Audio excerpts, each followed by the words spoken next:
It's 6 o'clock. We're going to wait for a few minutes while we get some more board members to attend, so we have a quorum.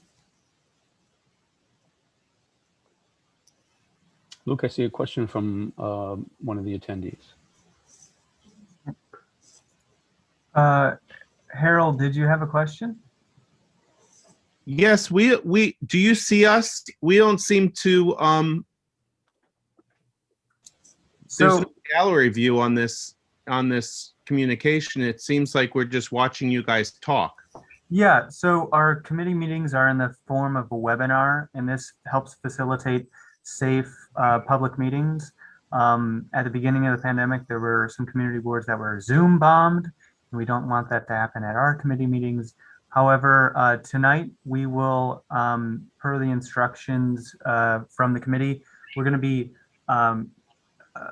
promoting you to a panelist when you indicate that you'd like to speak during the public portion of the meeting.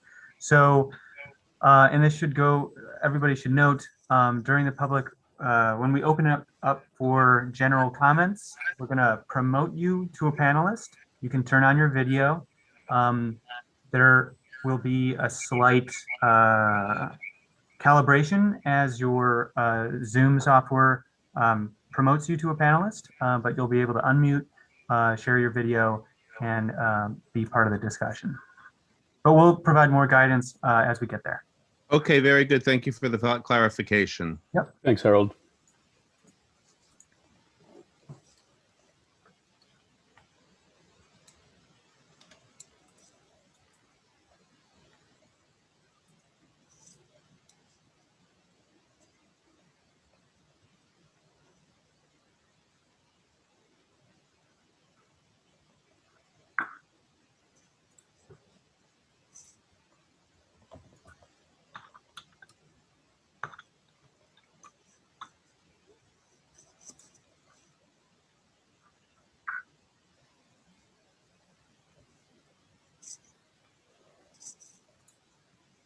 Luke, did you send Renee Cafaro an invite? She's on the committee now.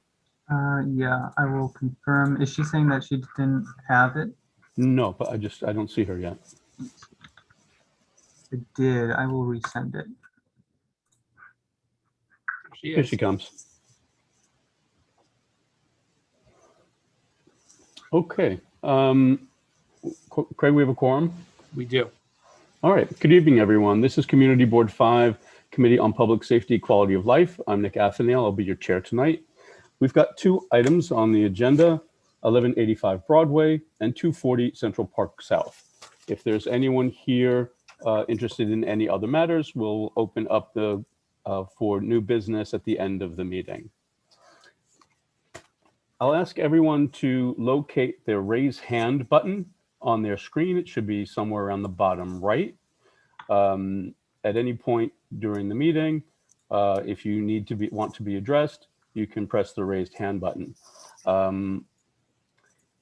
When we present when I call each item on the agenda, I'll ask the applicant to introduce themselves and their team. The committee members reviewing the application will present the application. I will give the applicant an opportunity to make any comments or statements that they like. During that process, any committee members can ask questions or make comments just by hitting the raise hand button. After that is completed, I will open the floor to the public. The public will have an opportunity to speak for 2 minutes each. If you're a member of the public and you'd like to speak during the comments section, raise your hand. We will recognize you. You will have your 2 minutes. During that 2 minutes, we will upgrade you to being a participant, at which time you can turn on your microphone, turn on your video, and we will hear your comments. After the public session, I'll put the committee into what's called a business session. During the business session, only the committee discusses the application amongst itself. At that point, no further input from the applicant or the public is appropriate unless requested by the chair. The committee will discuss the application, deliberate, there will be a motion and a vote on the motion. The vote on the motion will be this committee's recommendation to the full board of Community Board 5, which meets sometime in 2 weeks. Check cb5.org for that schedule. The vote of the full board at that meeting will be the position of Community Board 5 on the application. So first I'll call 1185 Broadway and ask the applicant and their representatives to introduce themselves. Hello, my name is Alyssa Yohe. I'm the attorney for the applicants. There are 3 applicants for this application. They are RP 1185 LLC, which is the owner of the property. Think Food Group LLC, which is the food and beverage operator for all of the food and beverage outlets within the hotel. And then the Ritz-Carlton Hotel Company, which is the manager of this hotel. I believe most of my clients are on. Daniel, do you know if Daisy's joining us this evening? She should be joining us. I'm just sending her a nudge. Yeah. Okay. Okay. Tell us who Daniel is. What capacity will he be speaking tonight? So with me tonight are Daniel Rivera. Daniel is with ownership RP 1185 LLC. Joining with Daniel will be Daisy Canavos. Daisy is also with ownership. We have with us Jimmy Pumerol. Jimmy is with Think Food Group. And then we also have Marcus Pennington, and Marcus is with the Ritz-Carlton Hotel Company. Great. Okay.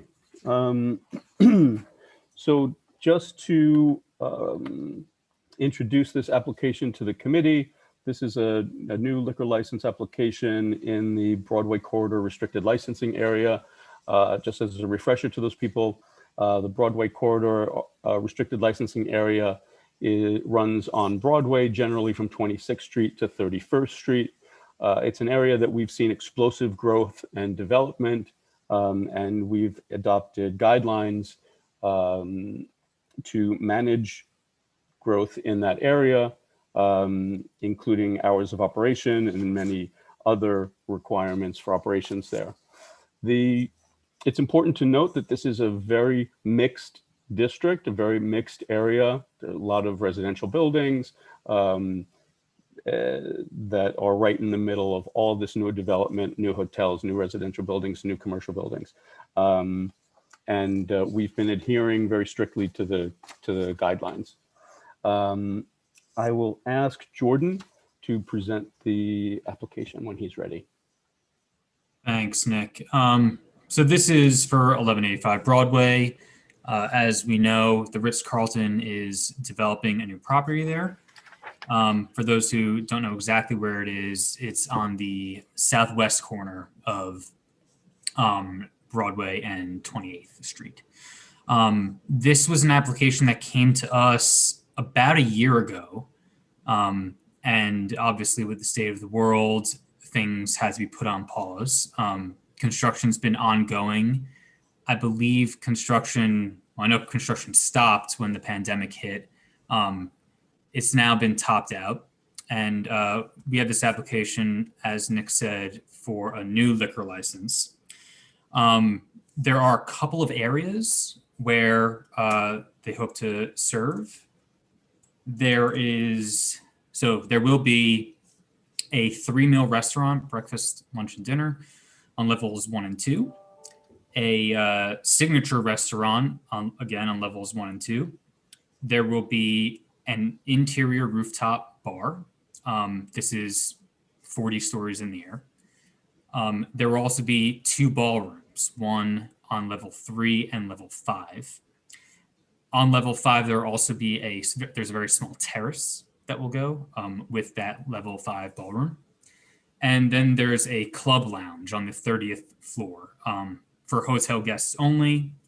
And it's club lounge where guests can stay in that level. If they're staying in that level, they can then access the 30th floor club lounge. There are a couple of exterior spaces to be mindful of. One is the rooftop exterior on the east and west terraces. That's, again, high up in the air, approximately 450 feet above street level. The second area is on level 5. So on the 5th floor, approximately 63, 65 feet above street level. And that space is be used only for events. So think corporate events, weddings, not be used on a daily basis, but it is an outdoor area. There is a 500-foot hearing scheduled for March 2nd, which is why we're now at committee tonight for this. We had a meeting last night with Alyssa and her clients, joined by the 29th Street Association. And we discussed plans. We discussed, of course, the Broadway Corridor Task Force and why that was put in place. And the real sticking point here seems to be the hours. So the applicant is fine with all of the requirements of all of the guidelines that the task force came up with, but they want to go beyond the hours that we've laid out in those guidelines. That was the big sticking point in the application. Last night, as we can imagine, the residents of the area also expressed great concern about noise levels. Certainly on that 5th floor, but not only on that 5th floor. We were joined by the 29th Street Association, the members of which are well known to this committee, and who helped us put together those guidelines. They're, of course, worried about noise echoing off of other buildings. There are residential buildings in the area. There's, I believe, one directly across the building, but if you go down one block, then you have multiple dwellings. That is where we are with this application. I will say that we appreciated that there's been some back and forth on the hours, and there has been some flexibility on behalf of the applicant, but we're still not there with respect to compliance with the guidelines. Nick, is there anything else that the committee should know? We can, of course, open it up to committee members. Yes. So first, I just want to ask all of the committee members to please turn on your videos on. At a committee meeting, we have to have everybody's video on. So, Jordan, you did a great summary. My understanding is that there are 8 separate spaces, including indoor and outdoor versions of spaces.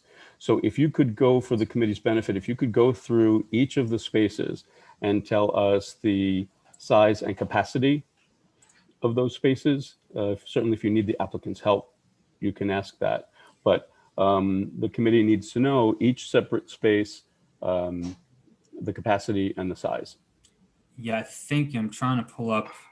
It may have changed since the original application. I'd like to maybe lean on Lifeline Alyssa and her team, and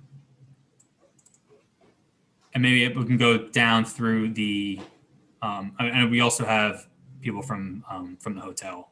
Sure. The operator. So, Alyssa, do you want to give a lifeline? Sure.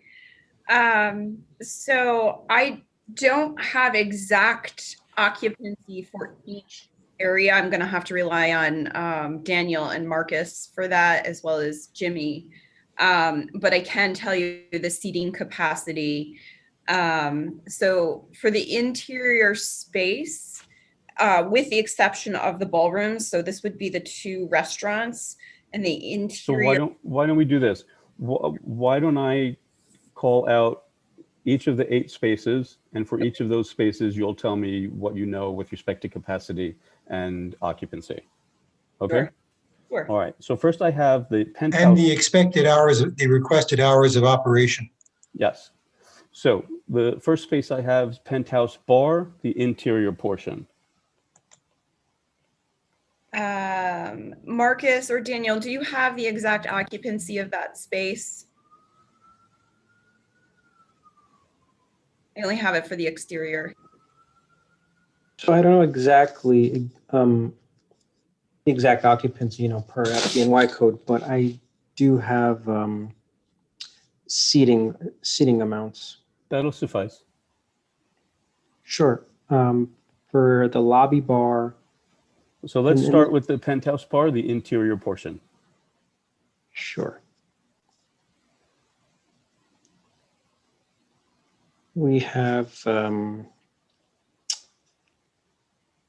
I'm doing a little bit of math of 52, 24, and 17 on the inside. That's 93. 93, yeah. So it's 93 capacity? Yes. Okay, and your request for 4 a.m. closing in that space, is that correct? Yes, that is correct. Okay, now the Penthouse Bar exterior space. I have an occupancy of 91. Okay, 91 capacity, and there you're requesting 2 a.m. closing. Yes. Okay, Sorry, was that for the interior or the exterior? the exterior? Yeah, so for the exterior, we only have about 28 seats. Those are 2 terraces, one east and one west. Okay. Is that 28 seats in total or 28? Yeah, seats no, that's 28 seats in total for both terraces. They're very, very, very small. So the Penthouse Bar, you're saying 28 capacity? Yes. Daniel? Okay. Yes, outdoor. Right. Okay, event space on level 3 is only interior. What's the capacity there? Do you have that, Daniel?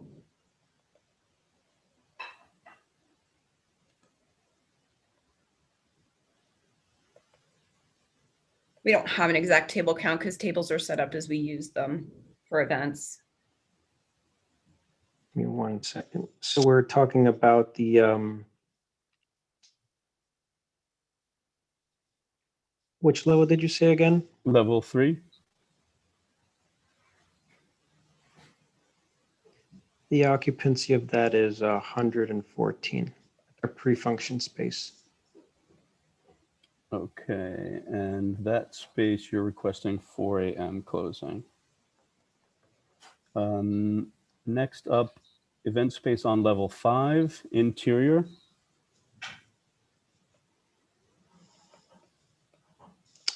Level 5, our pre-function has 56, and then the junior ballroom has 140. And I'm sorry, we should revert back to level 3 because I gave you an occupancy of 114, was it? For Right. the pre-function. There's also a ballroom on that floor that has 241. Okay, so level 3 is 241 plus 114, is that right? Yes, correct. Level 5 should be, I didn't give you the third one. Level 5 should be a 56 for the pre-function, 140 for the junior ballroom, and 192 for the terrace. What's the, no, we're only doing interior I'm sorry, on the okay, 5th so floor. interior on the 5th, 56 and 140. So that's 196. And 5th floor interior, you're requesting 4 a.m. close. Next, tell us about the level 5, the event space on the level 5, the exterior space on level 5. Exterior on level 5, we have an occupancy of 192. Okay, and you're asking for 11 p.m. weeknights, 12 midnight on weekends. Is that correct? Clarify, we'll actually agree to guideline closing hours for that level 5 terrace, which I believe are 10 p.m. Sunday through Thursday and 11 p.m. Friday and Saturday. Correct. Okay, that's good news. I'll put a check mark next to that space. Then I have a space called Zetinia, which is indoors only. Where is that? That is on levels 1 and 2. That's the 3-meal restaurant. Okay. And what's the capacity there? Daniel, do you have that occupancy? I have a seating count. So we have a total on the first and second floors of Zaytinya, 196 seats.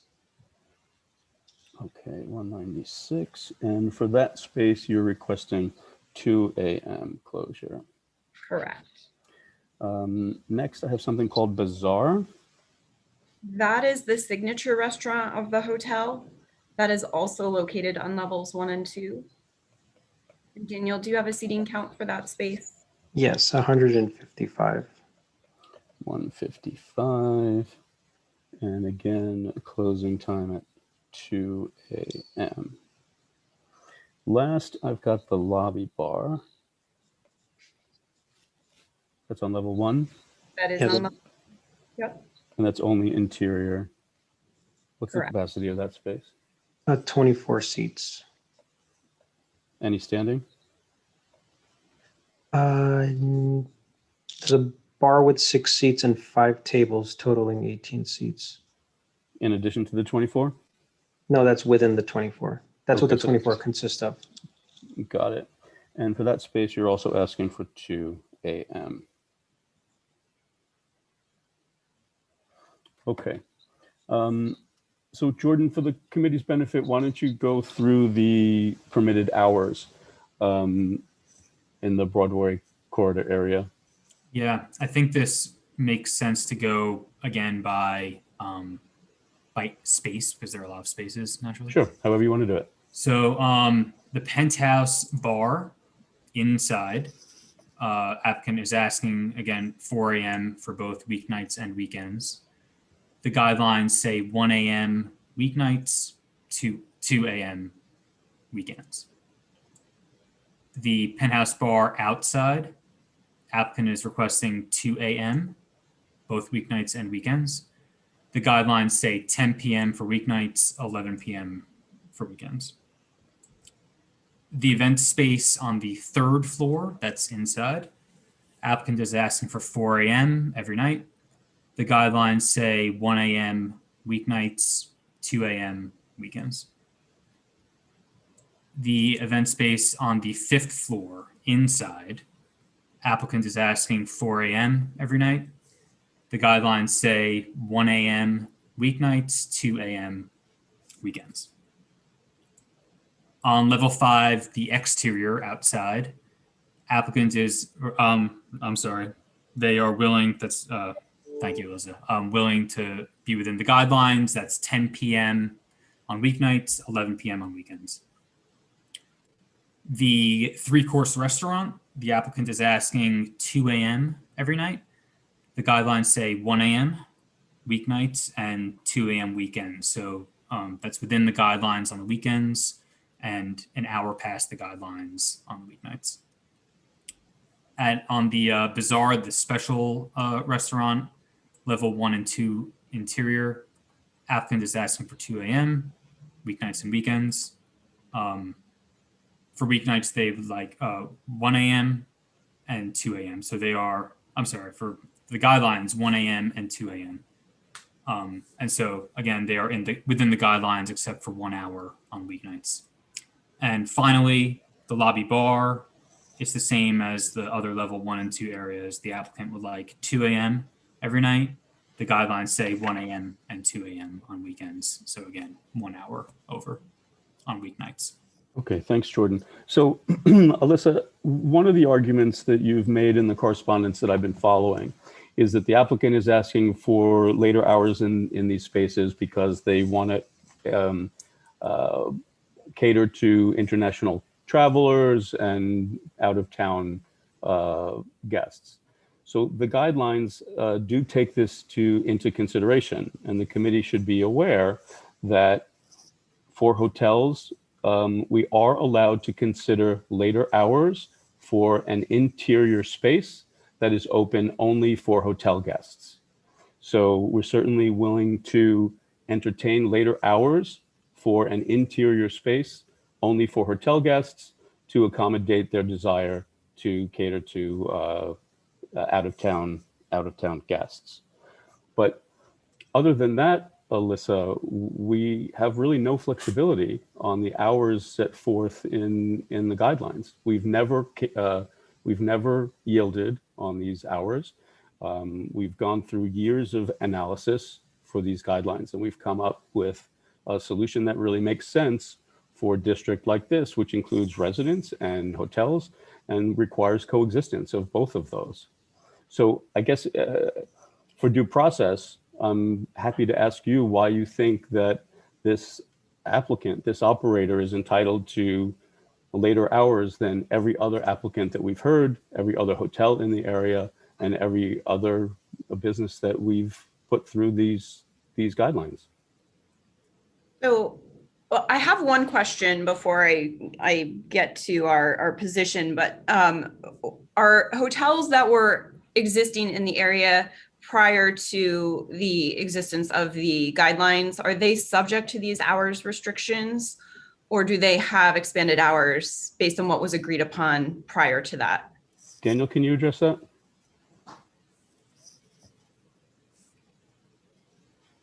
Yeah, I mean, our findings, there weren't any hotel. The hotel that we had seen that was kind of on the way to opening was the Virgin, and a lot of these same issues had been ironed out with them for the same hours. Most of the other hotels, except for maybe Nomad, don't have hours past this. And of course, we can't retroactively change any agreements, but if those, I will defer to Nick here, but I imagine if those liquor licenses come up for renewal, we would ask them to conform to the BCR, RLA license. Yep. So our understanding based on our meeting yesterday is that the hours that we've proposed for the interior generally wouldn't be objectionable. That's based on both comments from the 29th Street Neighborhood Association as well as the committee members. I believe the sticking points were really that 5th floor terrace and the exterior rooftop space. So there may be spaces that we have more problems with than others, but the reason we have these guidelines is so that the committee is guided specifically, and we don't have to go room by room, space by space, saying, well, this one's okay, maybe we can give them 115. Oh, that one should get 230. You know, there's havoc when we do things on a space by space basis. The reason the guidelines are in effect is to give us very clear guidance and instruction on hours of operation within the district. Okay. So does that, I guess what I'm asking is, then is the committee not willing to waiver at all on hours of operation throughout all spaces in the hotel, including the interior? That's our position, except for the one space which we will accommodate later hours for your out of town clients. And we're certainly willing to entertain whichever space you like, and we'll come up with a reasonable closing time for that space. We think that your request for that is legitimate, and the guidelines do give us the ability to entertain that. But only one space could be designated for that. That's the way the guidelines are set up. Okay.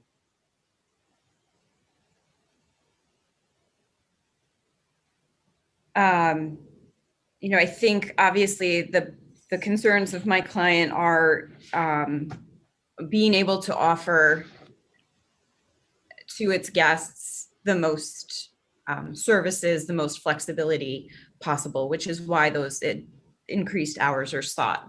I don't think the intention is to keep every space open as late as the hours we're requesting, but we do want to have that flexibility to be able to service our guests, especially in our event space.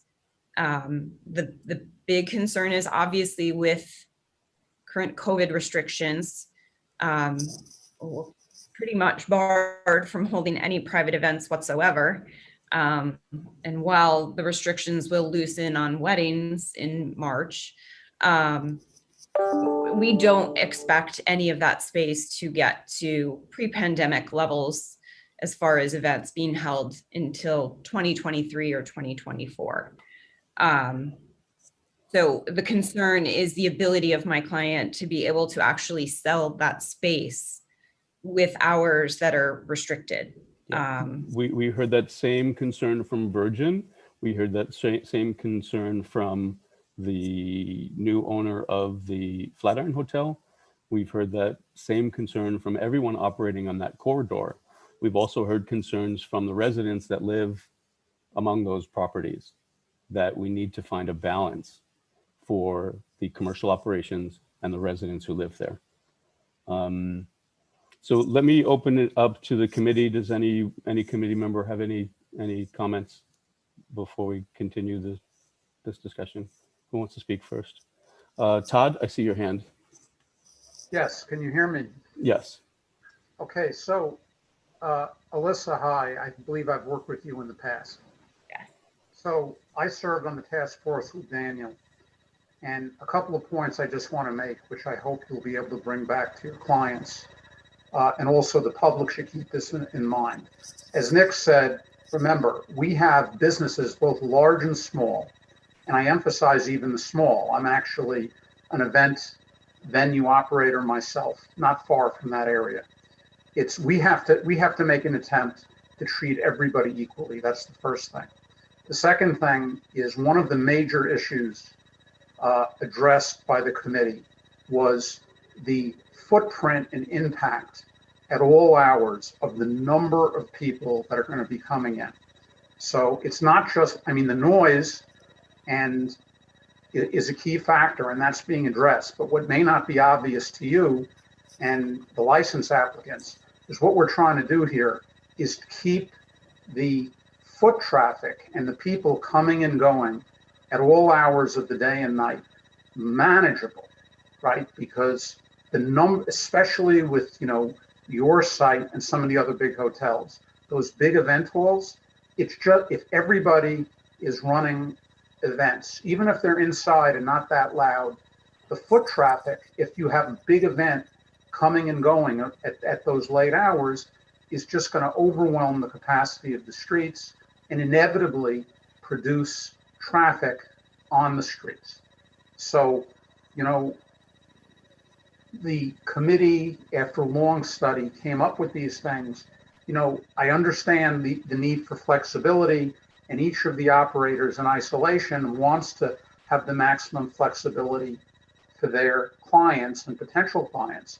But really, I think the way that you have to look at it and what you have to explain to them is that if they want to do these larger events or any of the events, they have to build their business model around these recommended hours of operations. As to the issue of the pre-existing licenses, okay, as Daniel said and as Nick said, obviously, any new license that comes up, we're being just as consistent and emphatic on trying to get the people in the district to go along with it. And obviously, any renewal, we're going to do everything within our power to get them to abide by these issues as well. So, I think it's just an issue of everybody pulling together to try to do what's right for the district as a whole, including the operators. Thank you, Todd. Renee? Can you hear me? Okay. Yep. It's nice to be back on PSQL after I was on there 10 years ago and up until like a few years ago for many, many years. So I think I've worked with quite a lot of people that are part of the application and were at the event, part of the meeting yesterday. And very familiar with tricky situations like this. When doing some of the applications myself in that corridor for hotels when they were the first in that area. But now we have this sort of critical mass happening there. And I think it's important for new members and for everyone, the public to understand as well, that guidelines such as this, not only do we put tons of effort into making them, but they're actually most important in times of economic crisis. We have seen time and again, we want to be as, pro-business as we can, but we also have to have a fine balance with the community that lives there. So, we want to try to strike a balance, but we've had business owners time and again all over our district say, oh, times were hard and, we want extensions on our hours. And when the chips are down, I understand you're trying to make your rent, but that's when things get really out of hand, where you have out of hand parties, out of hand everything. And we can't walk that back in other times. So I understand that you might not think that you're going to be using this type of stuff now, but we need to plan for if all of these spaces were functioning at the same time. Like Todd said, the capacity of those people on the street, outside smoking, cars piling up, limos, cabs, all the rest of it.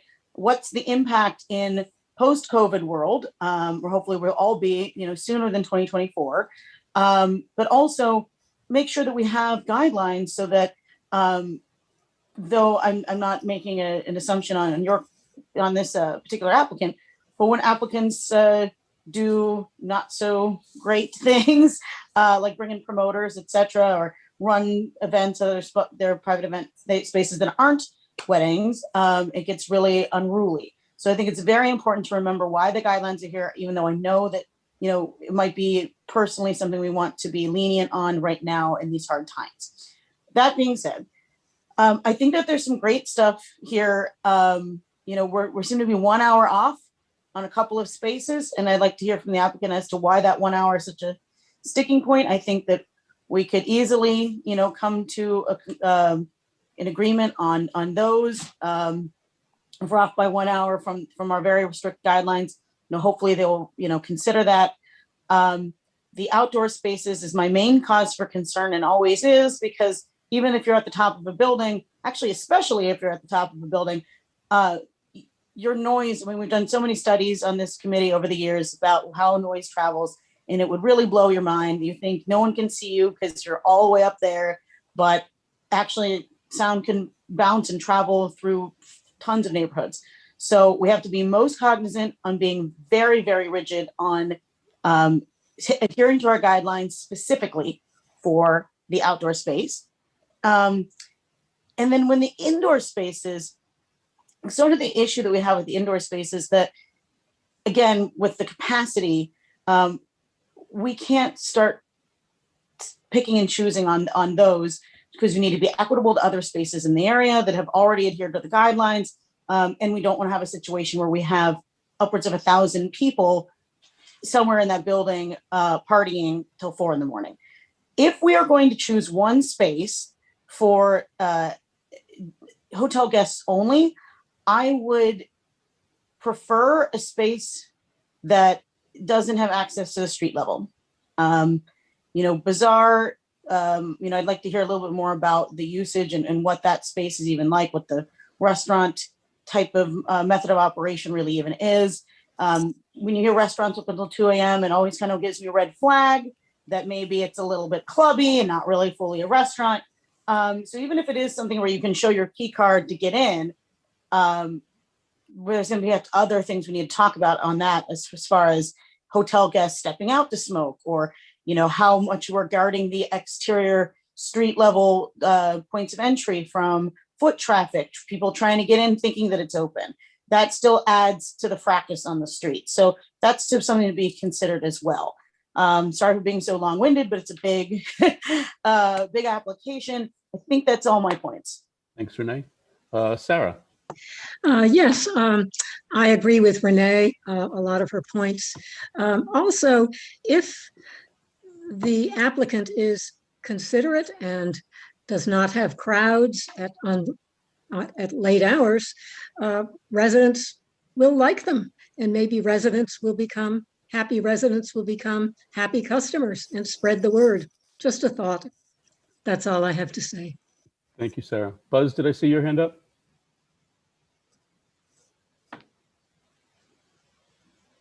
Buzz, you're on mute.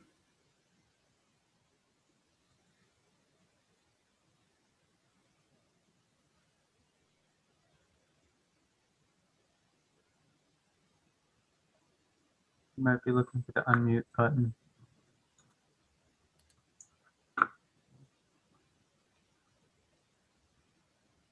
Buzz, Were you speaking to me? I'm sorry.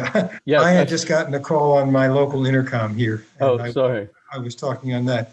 Yes, I want to talk about not only this area, but we have another similar area. I think the applicant or the representatives of the applicant know we have the restricted licensing area, In between Flatiron. 5th and 6th Avenues in the teens.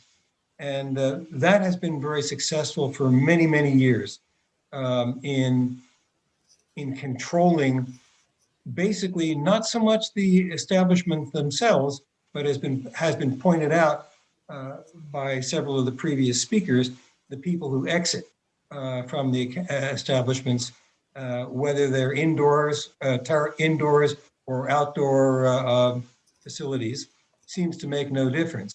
The issue is really the closing time and the time when people exit from the buildings.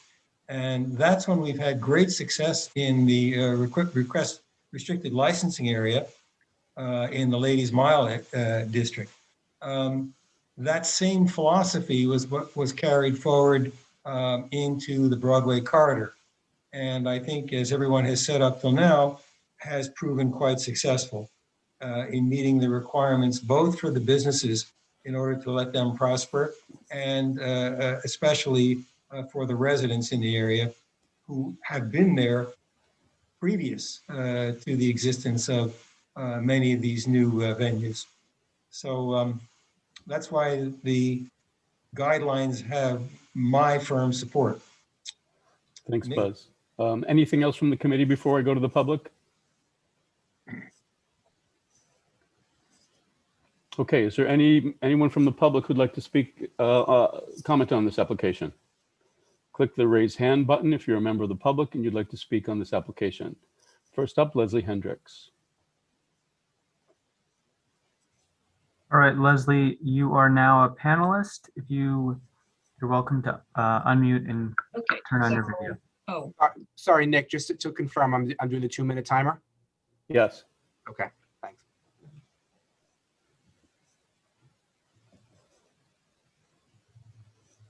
Leslie, you have 2 minutes to speak. Go ahead.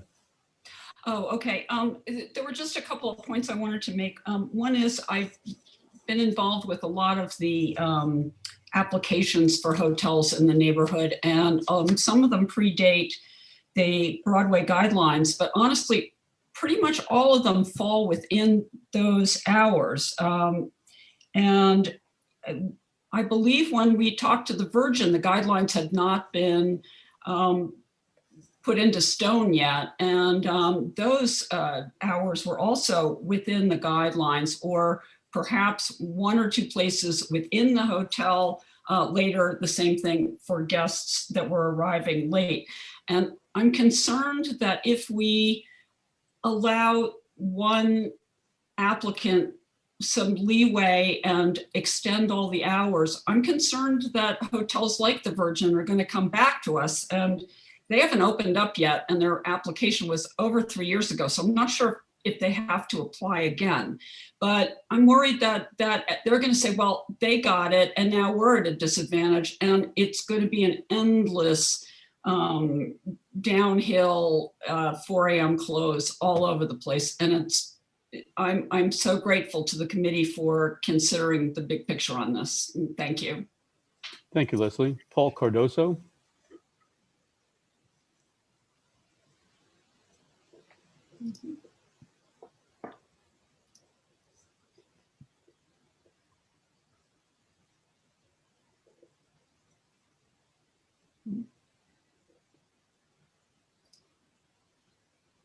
Paul, if you'd like to. Yes, I'm mute. Great. Can you hear me? Yeah.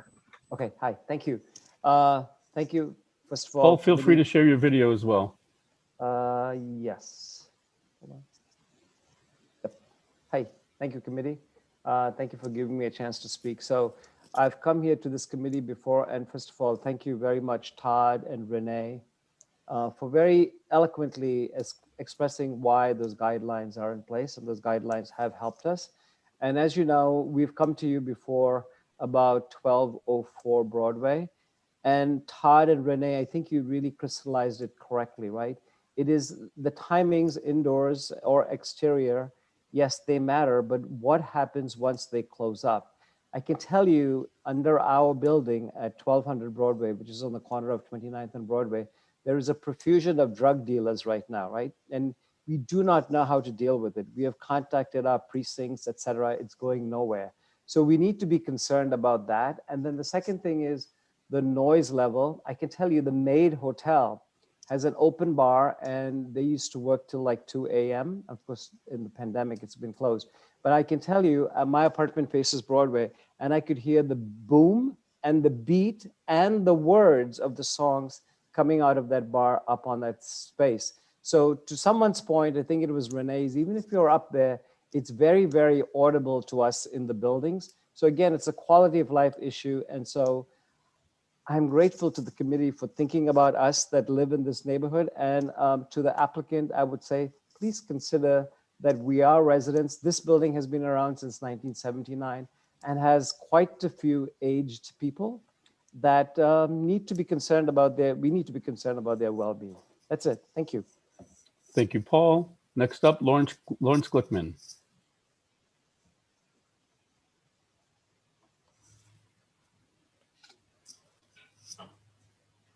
Lawrence, you are now a panelist. Feel free to turn on your video and unmute yourself.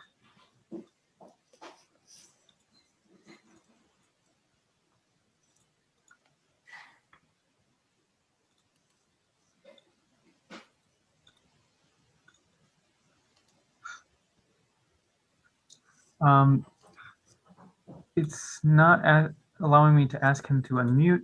Lawrence, I think he's unmuted. Lawrence, can you say something?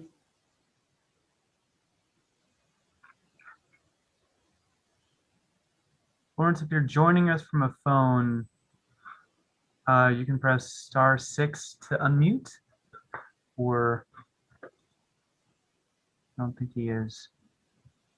Not sure what happened.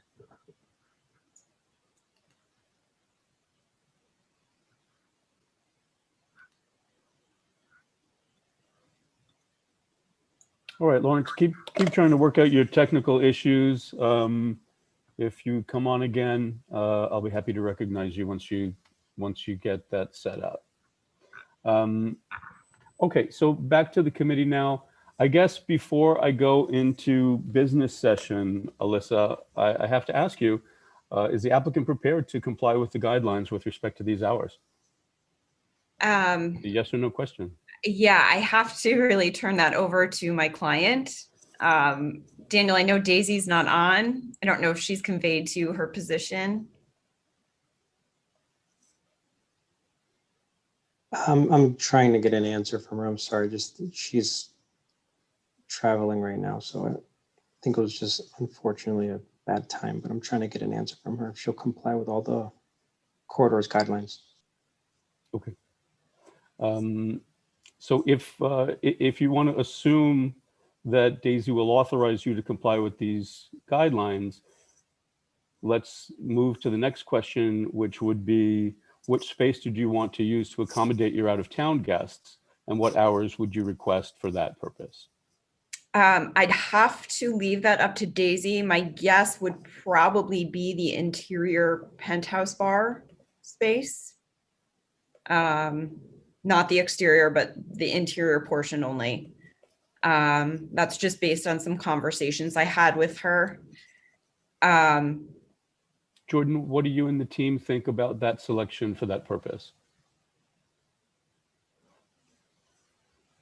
So the interior Penthouse Bar was not the most concerning area. I note that that's the one area where we're a little further apart when it comes from the applicant's request for hours and the guidelines. So to remind everybody, unless something has changed, the applicant is requesting a 4 a.m. close on that space, weeknights and weekends. The guidelines say 1 a.m. on weeknights and 2 a.m. on weekends. So during weeknights, we're 3 hours off, weekends, 2 hours off. But for that space only, to allow them to entertain. Oh, Daniel. Yeah, I'll say that seems to make sense to me to be the best space for hotel guests only, particularly because it is the penthouse level. So that Good seems point. to be an easier way to make sure that it could only be hotel guests. And I imagine that would be a further amenity for only hotel guests. And I mean, I think it already is only for hotel guests, actually, correct me if I'm wrong. So that, again, would seem to make sense to me to be the 4 a.m. close. Technically, it could be open to the public, but it does have a very small occupancy. That's the space that only has an occupancy, I believe, of 86 or something to that effect. So 93 is what I have in my notes. Okay, 93. And we don't, obviously, that's not private event space or, so I can't say it's used exclusively for hotel guests like the club lounge on level 30. It's certainly probably not to be more attended by the public as opposed to perhaps the signature restaurant on level 1 and 2, or even the 3-meal restaurant. Exactly. And I imagine that could be a space then that you close to the public after a certain time. Right. I'm sorry to interrupt. I think Daisy might be on, actually. I'm not sure if she has to be let in. She just told me that she's on. Okay. Maybe she's an attendee? Yep, she's joining. Okay. So Alyssa, just to clarify that point, you'd be allowed to be open to the public in that space up until the guideline hours, and then after that it would be closed to the public, but open to hotel guests. Okay. Renee, did you want to say something on this point? Yeah, sorry, I was mute. Yeah, if we do the penthouse, I think my only concern is that even if they are just hotel guests, that the in the resolution would have to be that we lock the external space off from them. Because even, I know they're very small, but even 20 people out there, especially 20 that lag corners. Renee, your point is well taken. The outdoor space would have to be closed. Has to be locked. I certainly have confidence that the Ritz-Carlton will abide by their agreement. I'm not worried about that. Okay, Daisy, I don't know if anyone has brought you up to speed, but the question at the moment is whether the hotel can comply with hours of operation restrictions that we're bound to in this area. Basically, that means indoor spaces closing at 1 a.m. during the weeknights, 2 a.m. on weekends, and exterior spaces closing at 10 p.m. during the week and 11 p.m. on weekends. We don't have any flexibility on those hours, except for the one space, which we're considering the interior Penthouse Bar, where we can entertain later closing hours for your guests alone. So the first question I have for you, and that will determine whether or not we can proceed with this hearing, will the operator be able to agree to the hours that we're restricted to? Daisy, you're on mute.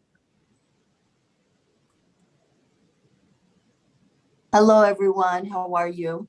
I'm sorry to have joined a little bit late. I thought we were starting a little later and I had a small injury. Nothing serious. I appreciate the time that everyone's taken to be here today. I would say that regarding the food and beverage spaces that we are requesting additional hours. We've been through all of that. So the question now is whether you can agree to those hours, in which case we can proceed to the hearing. If you cannot agree to those hours, we'll call for a motion to deny the application. Okay, so I'm sorry, I was told that there would be flexibility. Yesterday, I was told that there would be flexibility. You've missed almost an hour of the hearings at this point, and we've gone through all of that.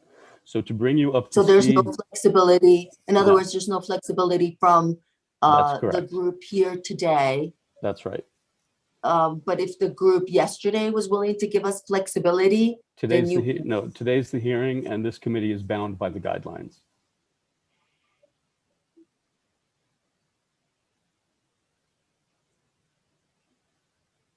Well, then I guess I really don't know what you want me to say. I mean, so it's a yes or no. It's a yes or no. It's a yes or no question. Is the operator willing and able to commit to the guideline hours that I've enumerated for you, that we've been discussing for the past hour? Yeah, is Marcus on the line? Yes, he is. Okay, I'm not the operator, so Marcus, you can press *6. Yeah, Luke, thank you so much. Daisy, the way it is as it stands right now with the conversations that we've had, we would just be limited to the hours that are agreed upon. So it would be the 1 a.m., 2 a.m., 10 p.m., and 11 p.m. for the outdoor space. So as the operator, if that is the only option, then yes, we would. With the we would have to. One space within the hotel. Of the Penthouse Bar for the hotel guests Right. until a later time period. Later hours for that space. Yes, of course. I mean, we would abide by whatever Ritz-Carlton is willing to agree to, of course. Okay, perfect. So that leads us to the next question. Is the interior Penthouse Bar the space that you want to choose to accommodate your guests at later hours?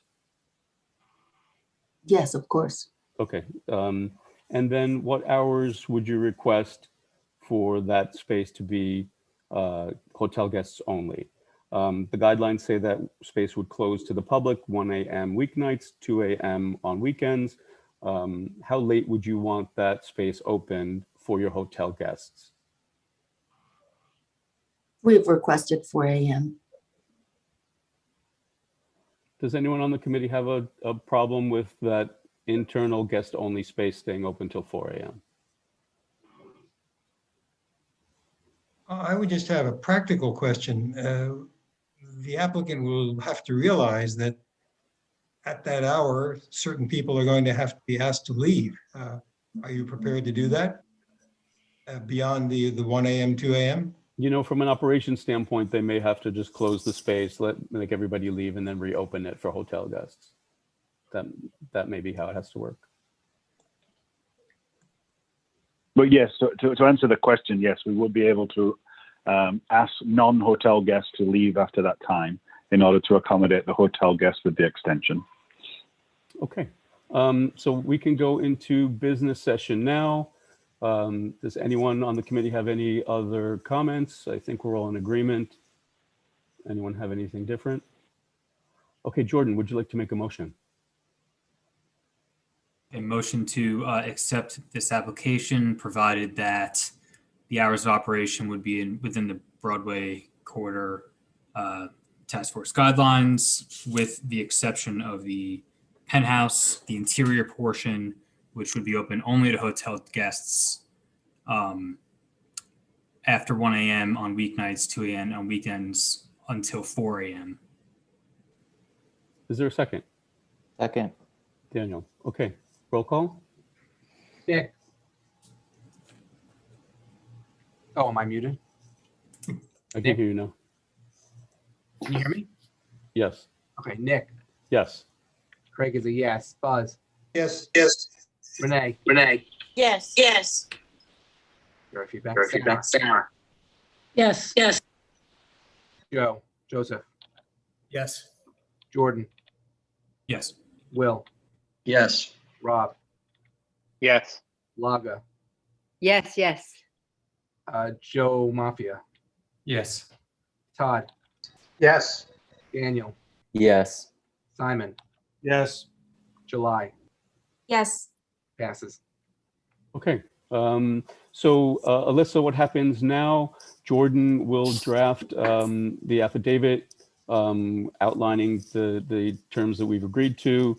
By the end of the week, hopefully we can get a first draft out, and I will need a fully executed affidavit by Tuesday. Yeah, probably a week from today. Well, we should note that the 500-foot deadline is on Tuesday. Yes, I'm sorry. So yeah, we'll probably need that before Tuesday so that we can give the SLA our approval. Okay, I will indicate, because we do have to complete the 500-foot questionnaire. So I can indicate, because they asked for the hours of operation on that questionnaire, so we can list this. Great. And they do ask if we've reached an agreement with the community board. So we will answer affirmatively to that as well. Perfect. So this is only the committee approval. Vicky, if you're on, I think I may need to take this to the executive committee for ratification in time for Tuesday's hearing. at the SLA. Okay, you need it before the full board meeting, correct? Yes. Okay, all right. So Yeah. Alyssa, the process will be, I'll take this to the executive committee who will ratify the committee's, who will vote on the committee's recommendation, and then we'll bring it to the full board after the hearing for ratification. That's just internally how we'll process this. But for you, the important thing to note is that I'll need the fully executed affidavit Monday. Okay. In order to do that. Okay. All right. Thank you. We appreciate everyone's time. Thanks, Alyssa. Thank you. Okay. Next on the agenda, 240 Central Park South, Alta. I'll ask the applicant to introduce themselves. Donald? Yes, hi, Nick. Donald, it's been a long time. Nice to see you. It's been a very long time. Good to see everybody. I see some old familiar faces and a lot of new ones. And you guys are so good. You just negotiate things and we work it out. I don't have to come, but it's good to see you all. Hope everybody's been well. I'm here and my client, Brian Lauk, is here from Alta. Brian, do we have anybody else or is it just us? It's just us, Donald. Okay, you've got just us, me and Brian. Okay, great. So for the purposes of this hearing, this is an alteration to an existing liquor license. Donald, just so that I understand the nature of the alteration, I'm going to read to you the factors I have with the list of alterations, just so to make sure that my list is still accurate and correct. So list of alterations includes adding an exterior patio with 7 tables and 24 seats. Is that still accurate? That's what's on file. We can discuss some adjustments to the seating, but yes. Okay. That more or less. Adding a new entrance to the exterior patio. That's correct. Correct. Interior tables increasing from 26 to 48. It'd be a total of 48 indoors. Yes. Okay. Interior seats decreasing from 134 to 133. Correct. Including basement private dining. Number of bar stools increasing from 14 to 16. Mm-hmm. And then removing the sushi counter. That's correct. Okay. Brian, and Nick, the Sidewalk Cafe. I I don't know if you had that included in what you said. There are 2 outdoor areas. I don't have the Sidewalk Cafe before us. It's listed in the questionnaire, but it's listed in the questionnaire as being already approved by the DOT. Is this a DOT Sidewalk Cafe or is this a? Right now it is, yes. Okay. So that really doesn't come to us. It doesn't come to you as DOT, but whenever that ends, if and when that happens and it goes back to DCA, then it would be a alteration that the SLA would approve. Right. So we can't hear that tonight, that aspect of the application, because the Parks and Public Spaces Committee has to hear the existence of the Sidewalk Cafe first. So we can't opine on licensing that space until it's gone through the CB5 process for creating the space. Does that make sense? Yeah, because normally we would notify DCA and then DCA notifies you and your committee. The problem, the dilemma we've got is that DCA is out of the picture now. Right. So we don't notify DCA, they don't notify you. Right. So what I foresee happening with that is that once DCA becomes relevant again, you'll have to apply to them, go through the creation of the licensing, the permitting of the sidewalk space, and then come back to us for that portion of the alteration. Yeah, I've actually thought about that because, we don't need DCA seating until who knows when. The concern I've got that I've got to speak to Brian, and unfortunately being remote, I don't have the opportunity to do that now, is, our concern is I don't want to get caught where DOT ends, DCA picks up. Now we have to start the process and it's going to take 4 months and we don't have a sidewalk cafe for 4 months because that happens in the middle of the summer. Yeah, and we're certainly willing to hear it whenever it's ready, whenever you can apply to DCA, whenever CB5 can hear you about permitting the space. that's fine. But this committee cannot hear the licensing of Sidewalk Cafe until CB5 has already commented on the permitting. I can't do it. Yeah. So Brian, what Nick is saying is that they won't hear it. This committee won't hear it because their Parks Committee would typically hear it after we notify DCA, but that process doesn't happen now. So what he's proposing is that whenever DCA approved Sidewalk Cafes kick in again, whenever that may be, then we do this process to make the Sidewalk Cafe permanent. In the interim, you always have DOT permitting. Okay, I understand, Donald. Thank you. Okay, so with that off the table, we will then consider this other list of alterations, and the committee will correct me if I'm wrong, but the only controversy at the moment is the exterior patio. But certainly, I'm willing to be corrected if that's not the case. Who from the team is going to be presenting this application? Nick. Will. Okay, well, before you get into your presentation, you've received some correspondence from residents with questions about our process and procedure. Could you please summarize that for the committee and address those questions? I actually was not prepared to do that, but if you give me a second, I can pull up the email and do so. Okay.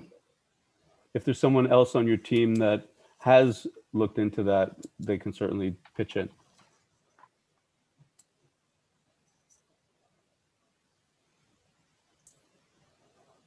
Hey, well, I'm happy.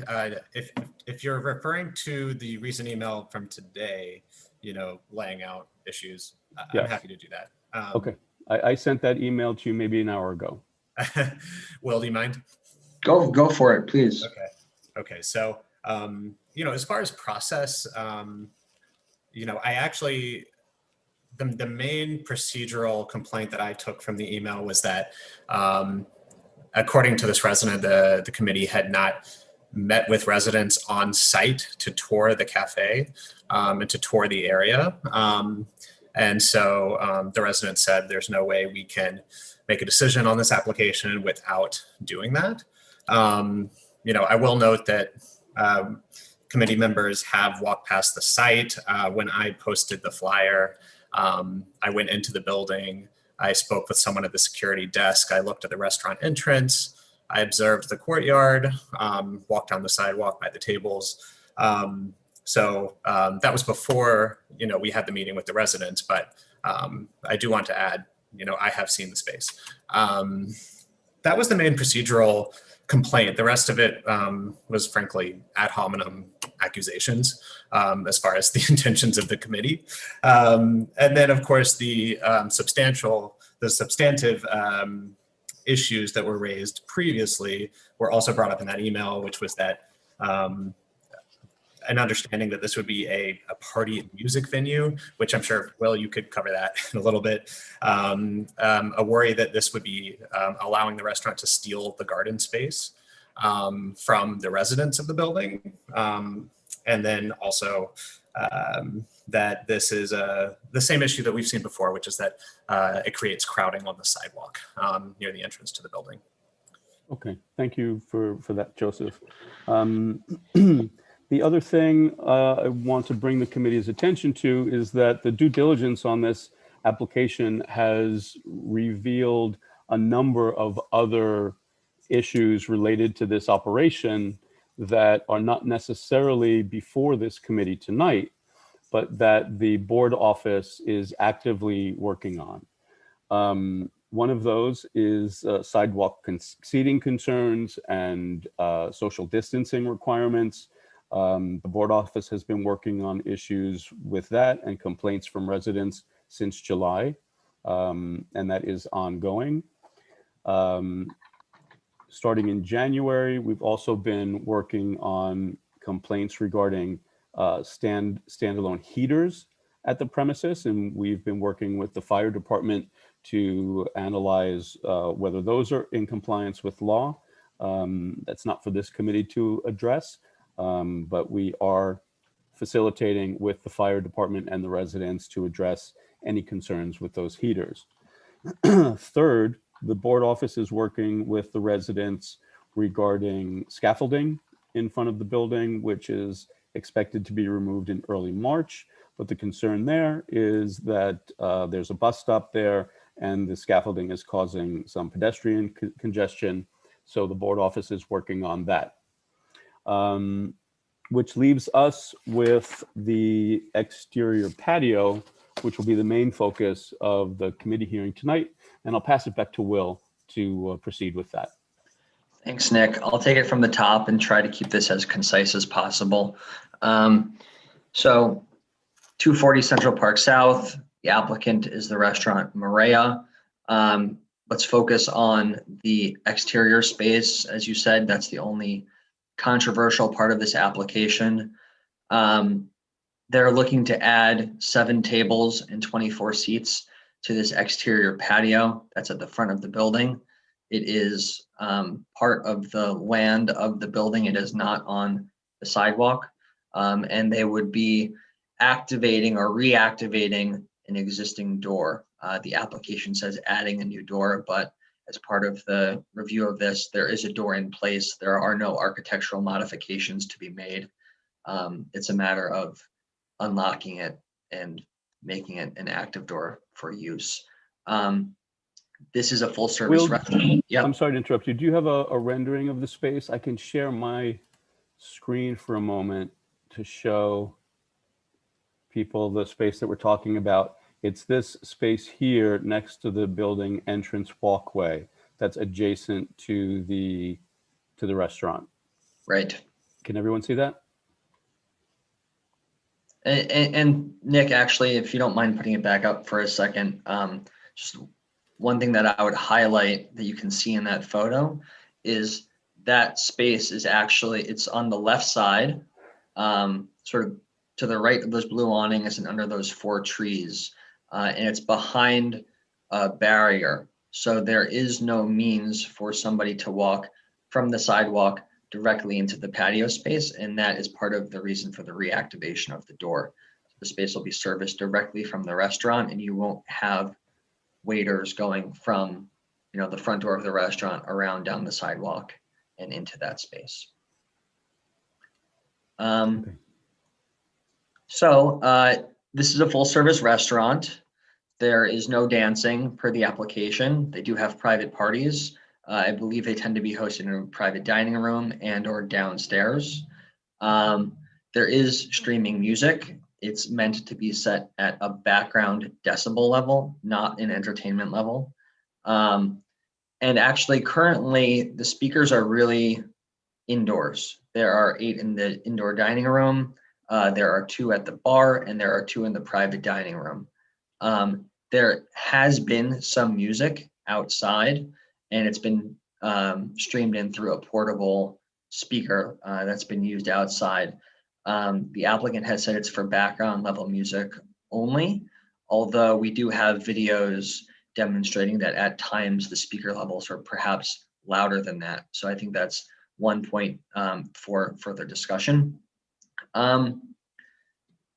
Currently, the applicant is operating indoors per the existing liquor license, and they're operating under DOT approval for the sidewalk seating and alcohol service, as Donald already noted.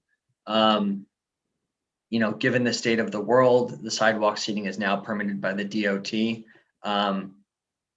regardless of how we or the SLA feel about it, I guess, for now. And that's likely to continue through the year. As Donald noted, that could change any day. It could happen tomorrow, it could happen in July. It might not happen until January of next year. The only thing I want to note with respect to that is that the SLA does enforce social distancing requirements. So Right. To the extent that we have any concerns about social distancing, we can consider that. Right. And I would note that the applicant, to their credit, has tried to be proactive about this. They're looking to permit something that may not be needed for some time. And we all just heard the conversation that you and Donald just had, and that will have to be addressed through an application to DCA as discussed. So we're really talking about the patio. And I just wanted to alert the rest of the committee that we did have a call with the residents and the applicant on January 27th. And in addition to that, we have received extensive communications from the residents. The biggest objection is around the outdoor space. But we need to bear in mind that we're really talking about the patio space here.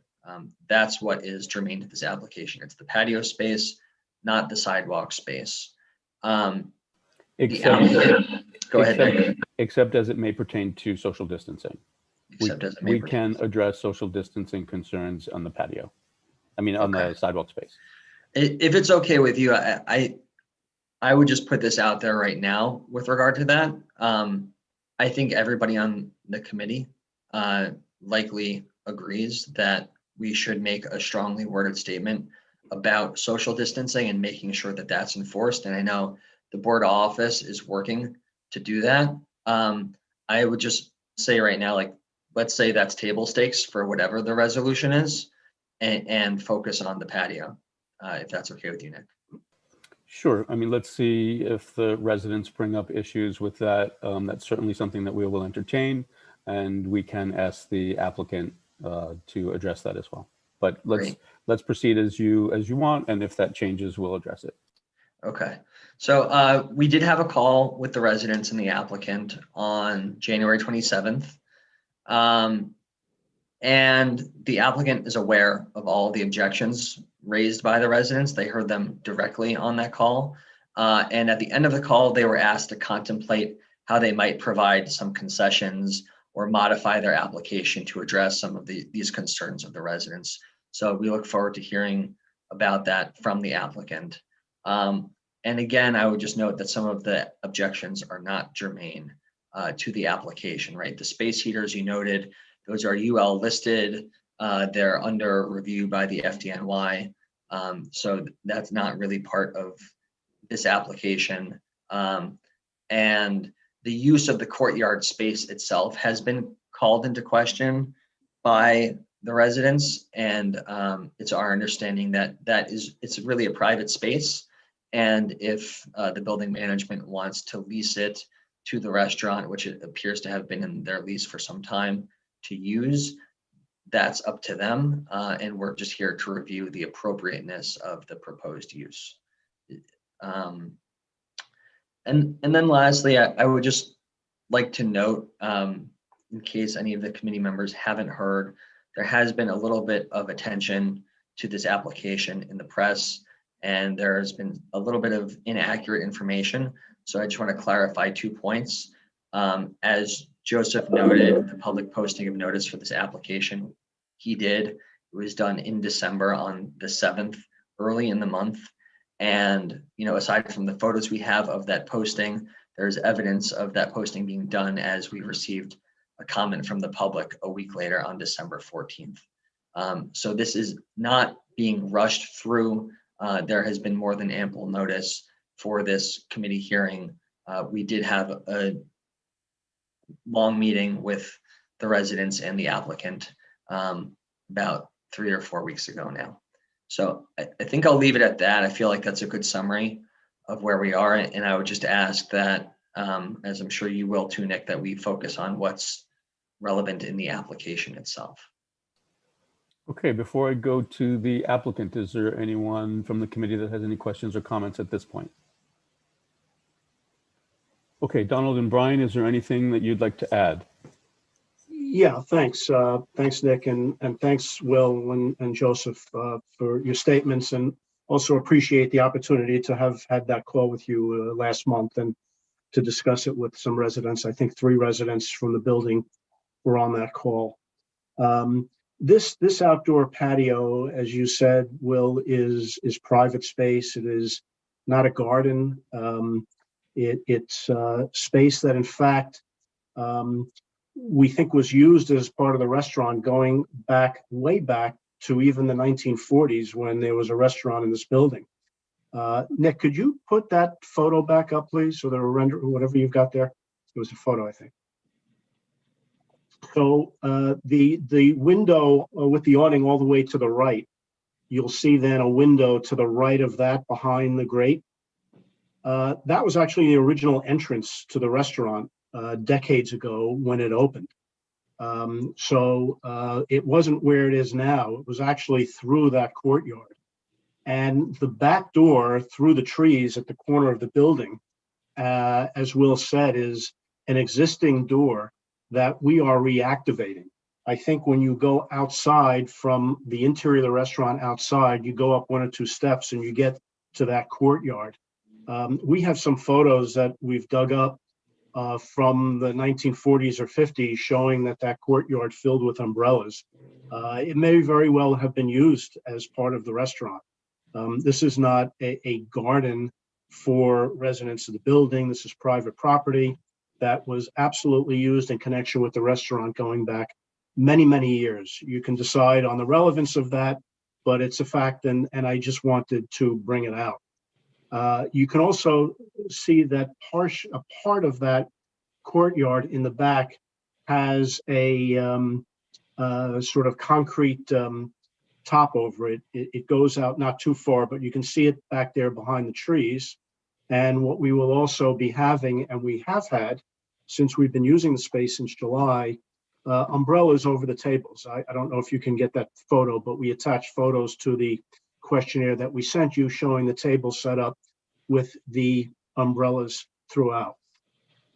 We have been using that outdoor space since July, and we've been doing it with permission of the State Liquor Authority.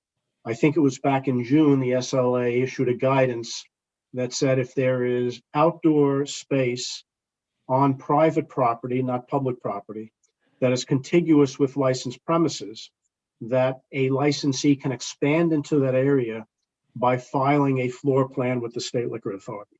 No further notice or approval or application process is required.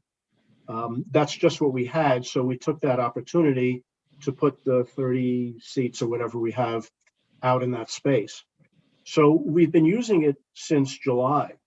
And I think that one point that I want to make, which we got from both the call that we had in July and from what, Joseph, you said, you're gleaning from the letters, the objections being a party music venue, which is just silly. That's not what it is. The Murdoch tabloid wants to call it that, but it's not that. And if there were ever speakers outside, we would agree we will not put any speakers in the outdoor space. We are not going to have music outside. This is for seated table service only in a very upscale, well-known and popular restaurant. The other issues that Joseph mentioned was it's stealing garden space and causing crowding on the sidewalk, which is an issue that pertains to the Sidewalk Cafe, not this. So what we're not hearing either tonight or in January on the call were any specific complaints about anything that we were doing wrong in this space. No one was saying people are very loud, people are shouting. People were just saying they don't like the idea of having to walk into their building and pass this courtyard.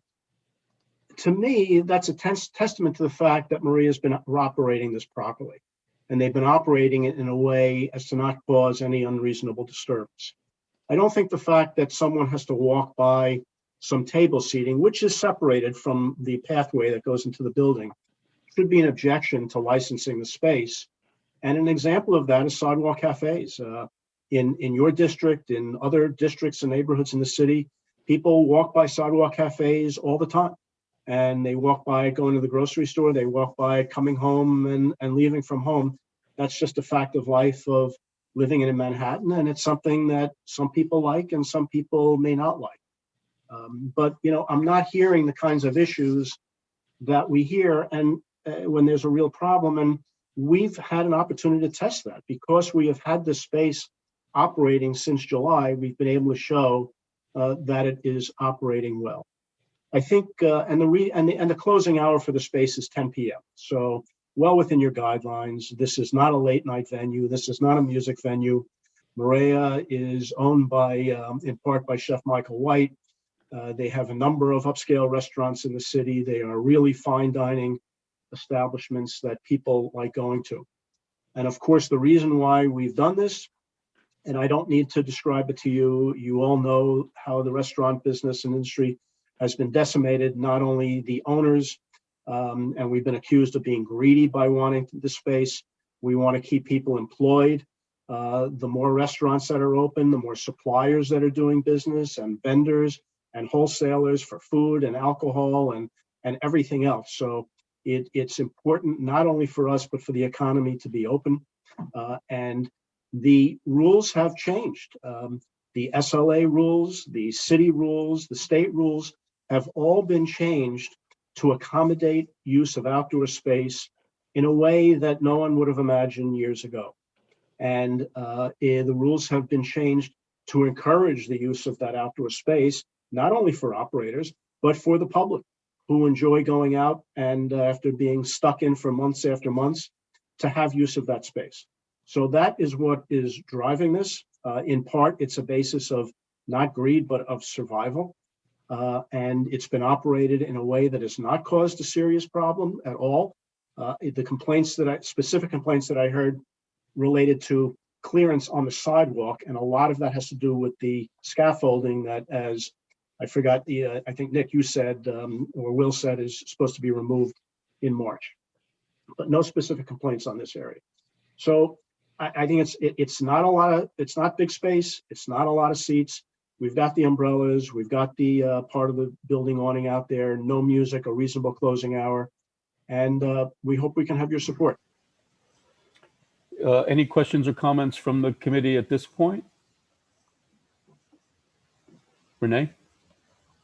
Well, Donald did a great job there because he just stole one of my questions. Definitely, I was saying if they're going to do something outside, no speakers. So that's great to hear. It's good to hear about 10 p.m. as well. But one thing that does cause some concern is that it sounds a lot like we're using hypothetical precedent on the usage of this. And I know that you're using it now, but I'd feel more comfortable if, I don't know if Will, if you saw the lease agreement between the building and Maria for the use of that space. If it is part of their lease, I have no problem with that. But I live on Central Park South. It is very busy, and I can see a lot of the residents' concerns about having too many people right below their windows. So, or potential use of something they think is theirs. So does anyone have a copy of the lease that we can codify that is the intended use for Maria? If they have that agreement with the building, then that is what that is legally. Yeah, we asked. We don't have a copy of that. I don't know that we need to see it. I mean, the building management has signed off on this application. So okay. So the building word is. Donald, do you want to say anything about the lease? Yeah, we were asked about this and we discussed it, and we said that there has been a lease agreement that was signed with the building ownership, granting us the right to use that space. For how long is your lease? The term ends in 2028. For the whole inside and outside, that's including. That is for the inside. I'd have to look at the outside space again. I believe that it's coterminous with our lease. Yes. Okay. Any other questions from the committee? Comments at this point? If not, I'll go to the public. Anything else? Okay. Wait, we got July. Okay, July. Thank you, Nick. I just, I had this concern since the late January meeting. It feels to me that the applicant has never been, forthcoming about whether or not the courtyard space is legally leased. It's always been, we have the landlord's approval to use the space. We'll have to check on the term of the courtyard space. So I think be good to have that clarified. So Donald, would you be able to assure the committee? Yes, we have the lease in our files, and what I can do is I can review that, and I will email you my representation that it is covered under the lease if you would like. If you'd like to see, I don't think we want to provide the lease, but if I can speak to Brian and see if there is a page or excerpt that we can provide to show you if there's any doubt about it. Okay, we may take you up on that. Anything else from the committee before I go to the public? Nick, real quick, do we have an affidavit for this? Can that be something that's like a clause in an affidavit? That sort of assurance, can that be put in it if it hasn't already been executed? Sure. The applicant can make a representation in an affidavit if it gets to that. Sure, we would be happy to. Sure. Joseph. Yeah, I guess this might be a question for the applicant. I just wanted to make sure something didn't get missed. In an email exchange, I know that Donald, you had said that there might be a change that you were making to the seating versus what was in the original application. I think the basis of that, or I think the origin of that, was that in the meeting with the residents, a lot of the residents seemed to have more concerns about congestion on the sidewalk than they did about congestion within the patio. At least that was my understanding of it. And so you had offered to reduce the seating outside by, let's see, one table, and then increase the seating on the patio by 2 tables and with an equivalent amount of chairs. So there would not be a change in the total number of seats outside, but you were shifting some from the sidewalk to the patio. Is that still something that you would like to kind of amend into the application, or do you want to wait and see?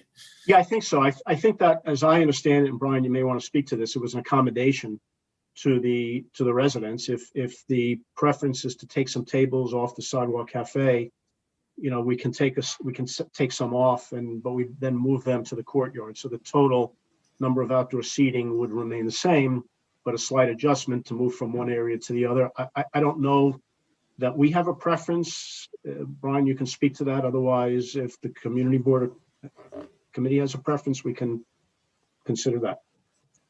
We had suggested taking, though it was only one table, it was 8 seats from the sidewalk, and then adding 8 seats to the courtyard, because it did seem, in an effort to address the resident concerns that we heard about congestion on the sidewalk, which I recognize is not what we're talking about here. We had suggested going from 10 tables and 40 seats on the sidewalk to 9 tables and 32 seats. And I believe it was 7 tables and 24 seats in the courtyard, changing that to 9 tables and 32 seats in the courtyard. Obviously, while still maintaining all social distancing requirements. Okay, we'll keep that on the table for now. Anything else from the committee? Okay, let's go to the public. If anyone from the public would like to speak for 2 minutes on this application, we will recognize you. Please press the raise hand button, starting with Harold.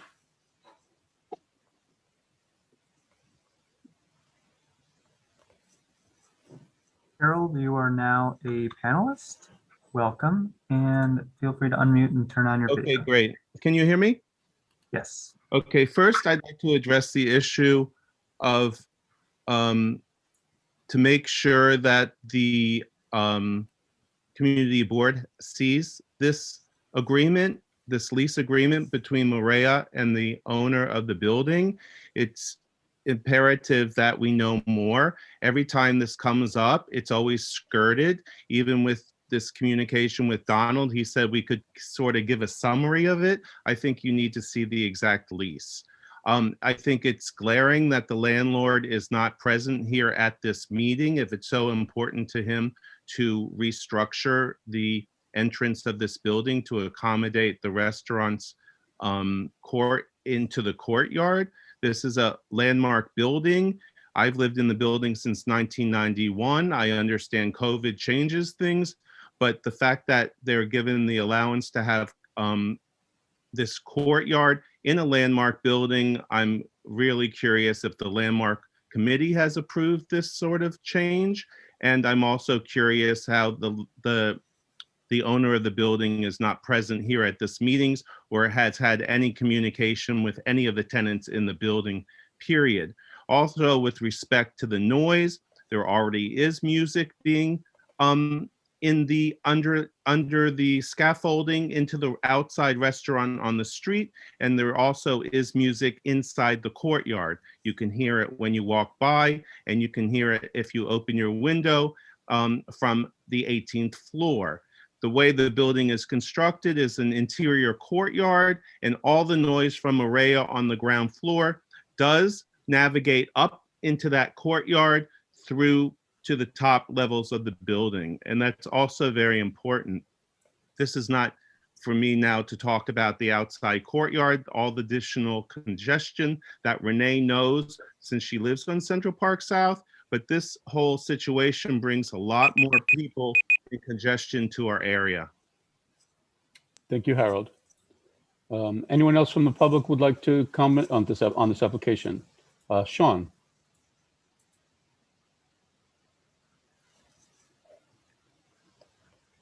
Sean, you can now great. Thanks. Go ahead. Great. All right. Am I audible and visible? You are. Excellent. Thank you. Yeah, I'd just like to build on what Harold said regarding the sound.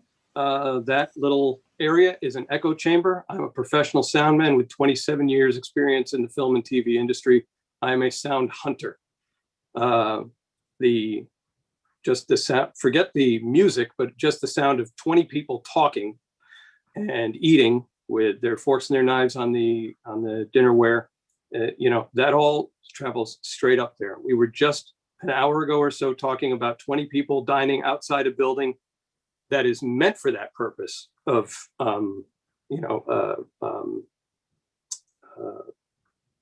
hospitality.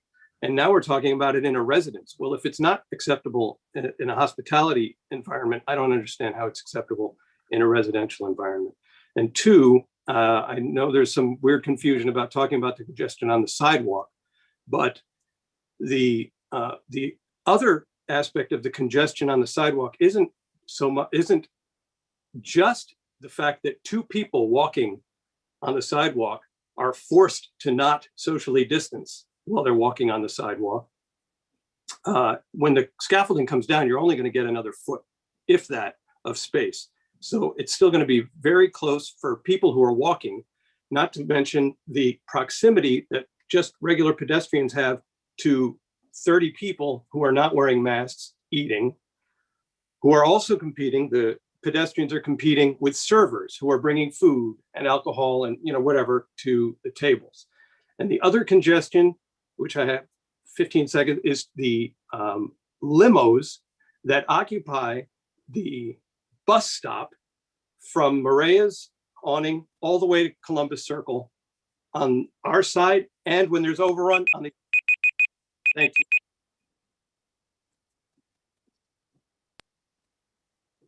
You're muted. Thanks, Sean. Would anyone else from the public like to comment on this application? If you're joining us from the public, you can press *9. Sorry, from a phone, you can press *9 to indicate that you'd like to speak. Cecilia.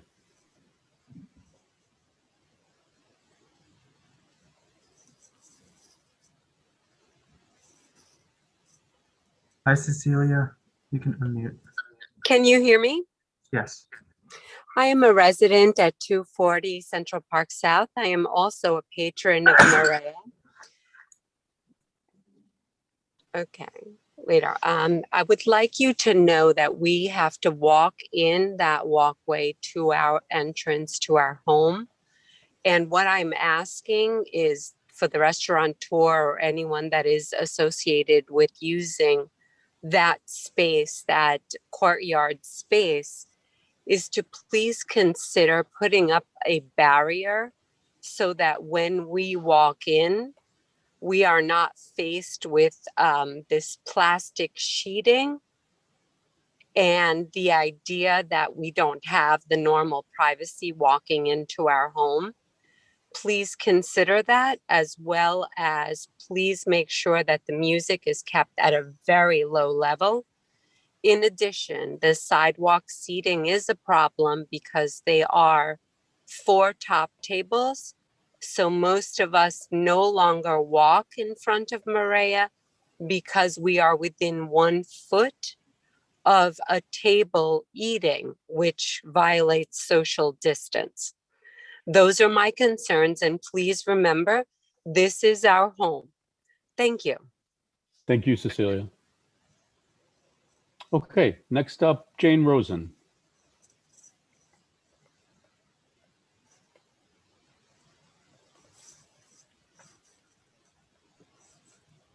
Hi, Jane. You can unmute and feel free to turn on your video.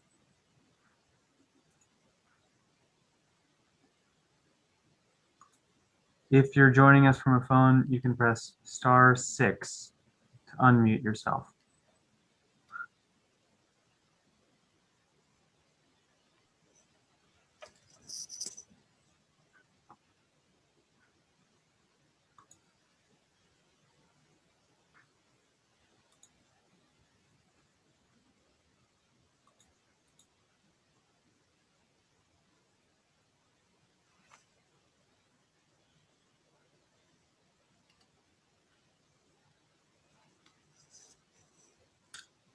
Hi, so we can see you now, Jane. But we can't hear you yet. We cannot hear you. You'll have to press the unmute button.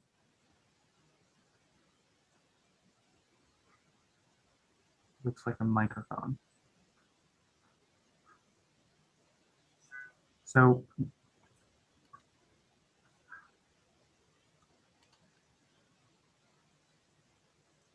sometimes if you're on a phone, you can swipe to the right, swipe your thumb to the right, and it should say unmute. Get you to a screen that says unmute.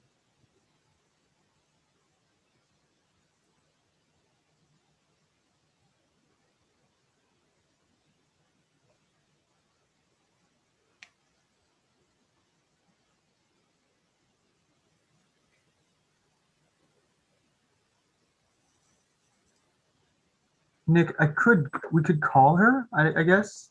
I don't know if that is appropriate, but. Yeah, I'd like to hear what Jane has to say. I got a phone here. So Jane, I'm gonna give you a phone call, just a second.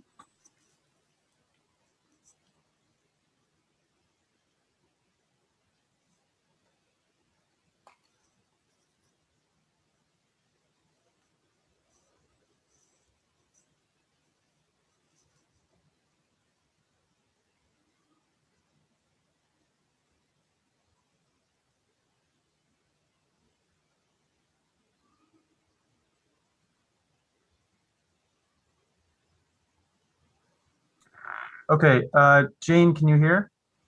I can hear you just very barely. Okay, can committee hear? But we can hear you. Okay, I hear an echo in my voice, but that's okay. I'll just start speaking. First of all, I'd like to clarify the word stealing. I did send a correction of a typo that should have said secure. So I'd like to make sure that's clarified. I believe that I believe it's Donald, said that the restaurant may have been used, the outside area as an eating area, but he didn't have any photos. I would very much like to see the photos that he does have access to, whether or not there was eating or it was just an area of respite sitting in a garden. As applies to the not a party space and it's not a garden, and I really resent the word use that I discussed it being a party space and a previous garden, not to be silly. This is a serious matter that the residents are taking up here because it impacts us greatly. As far as the door goes, the door was used for something, not necessarily for an outdoor dining or a party venue.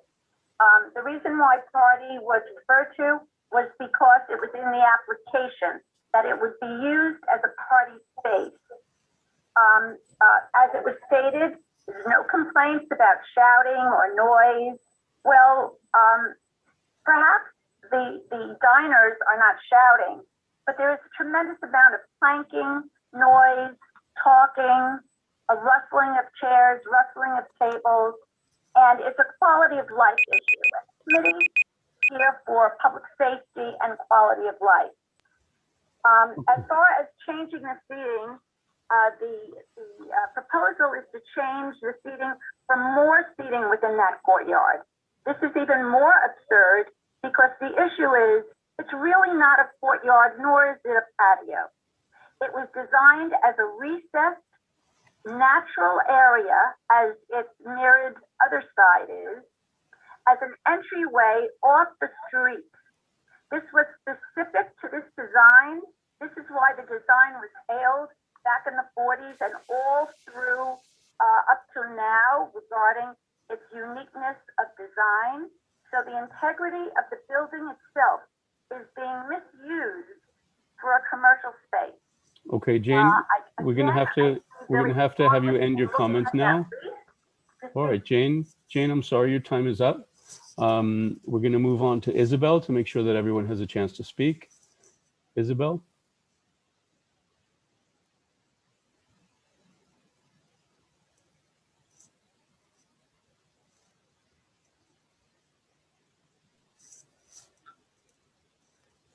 Okay, Isabel, you can unmute yourself now. Oops. Okay, great. Here I am. Okay, thank you, Okay. Isabel. I'm going to be the historian here. I'm a writer, and I've been very interested in the history of this building, where I have lived for 44 years. So I can tell Mr. Bernstein that the first cafe here was Cafe Arnold, and then Alfredo, and then San Domenico, and now Maria. And none of them have had any access to, I will call it a courtyard or a garden. It is not a patio. And I would also like to see photographs, photographs of which he speaks. What happened when Cafe Arnold, which was the first cafe here, opened, there was an entrance. The courtyard was separated, and there was a long entrance, like a walkway, to the door that they're now using to enter the courtyard, and which I understand there's going to be some modification to that door and that entrance. And if there is, they will have to speak to the Preservation Commission, because this the exterior of our building is indeed landmark. In terms of the Sidewalk Cafe, where Maria has been not compliant in terms of social distancing from the get-go, they would be on the roadside as a roadside cafe, were it not for the fact that there is a bus stop. And this is where they eventually belong, not on the sidewalk. The situation is now that we as residents in this building have to go on the street and go around to enter our building. It is absolutely crazy.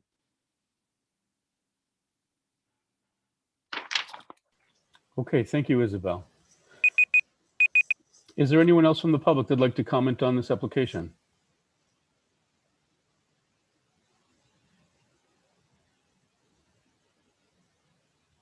Anyone else from the public? Just raise your hand.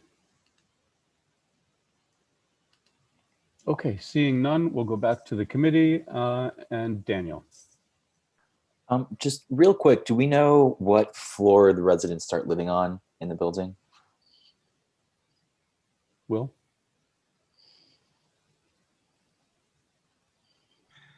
I believe it's the first floor above the ground floor. So let me share my screen again. So there's the green awning, and directly above the awnings is a residential floor. Is that what you think? Yes. Okay. And since you have the screen up, and this came up again, just to show everyone and highlight again, the awning that you see on the right third of the photo is the entrance for the residential portion of the building. There is a physical barrier between that albeit low, and not, stopping, let's call it, what are droplets in terms of COVID concerns. There is some sort of physical barrier between that space and the entrance. Okay. Daniel, did that answer your question? Thank you. I'll point out to the committee some of the issues that were raised by the residents, if anybody wants more information or to pursue these issues. One was regarding landmarks. And what I can say about that is that we will certainly raise these questions to our landmarks committee. And if there are any landmarks issues, we'll make sure that those are addressed. Noise, music, I think that came up by almost everyone that spoke. That happens to be one of my concerns about this space as well. Perhaps we can talk about more effective soundproofing than just umbrellas.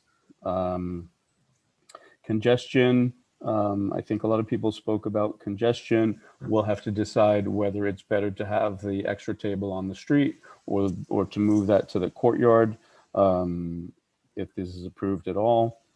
Sean spoke about sound, again, that's an echo chamber. Limos, I thought that was an interesting comment. Maybe Brian at some point can address that.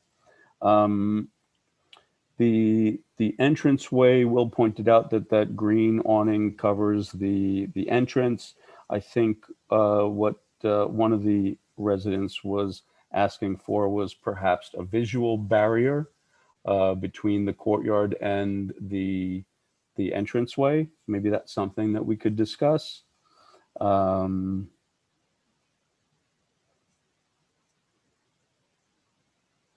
think that's at least the highlights from my notes about what the residents said. Certainly, if anyone picked up anything else, we can certainly hear about that.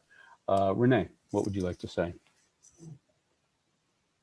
Yeah, I wanted to actually talk a little bit about, ask questions on what we can do for sound dampening purposes.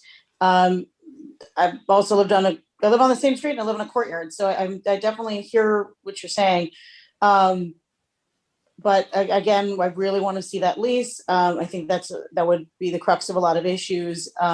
If they are legally allowed to use the space, I'd like them to possibly, something that might be able to help everyone is I think we did it for the Breslin at Ace Hotel or someplace down there, where it was like a faux greenery wall that had sound dampening material in it.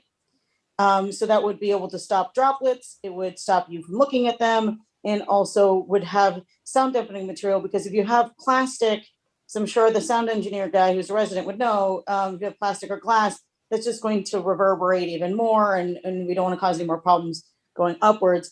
Also, perhaps going into getting a canopy with sound dampening materials, not just umbrellas, as you had stated.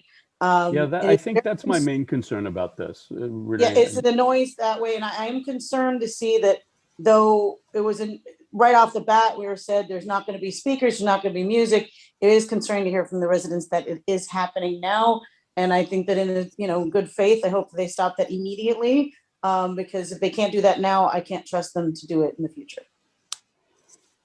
Any other comments from the committee? Did anyone pick up any comments from the residents that they wanted to ask more about or address?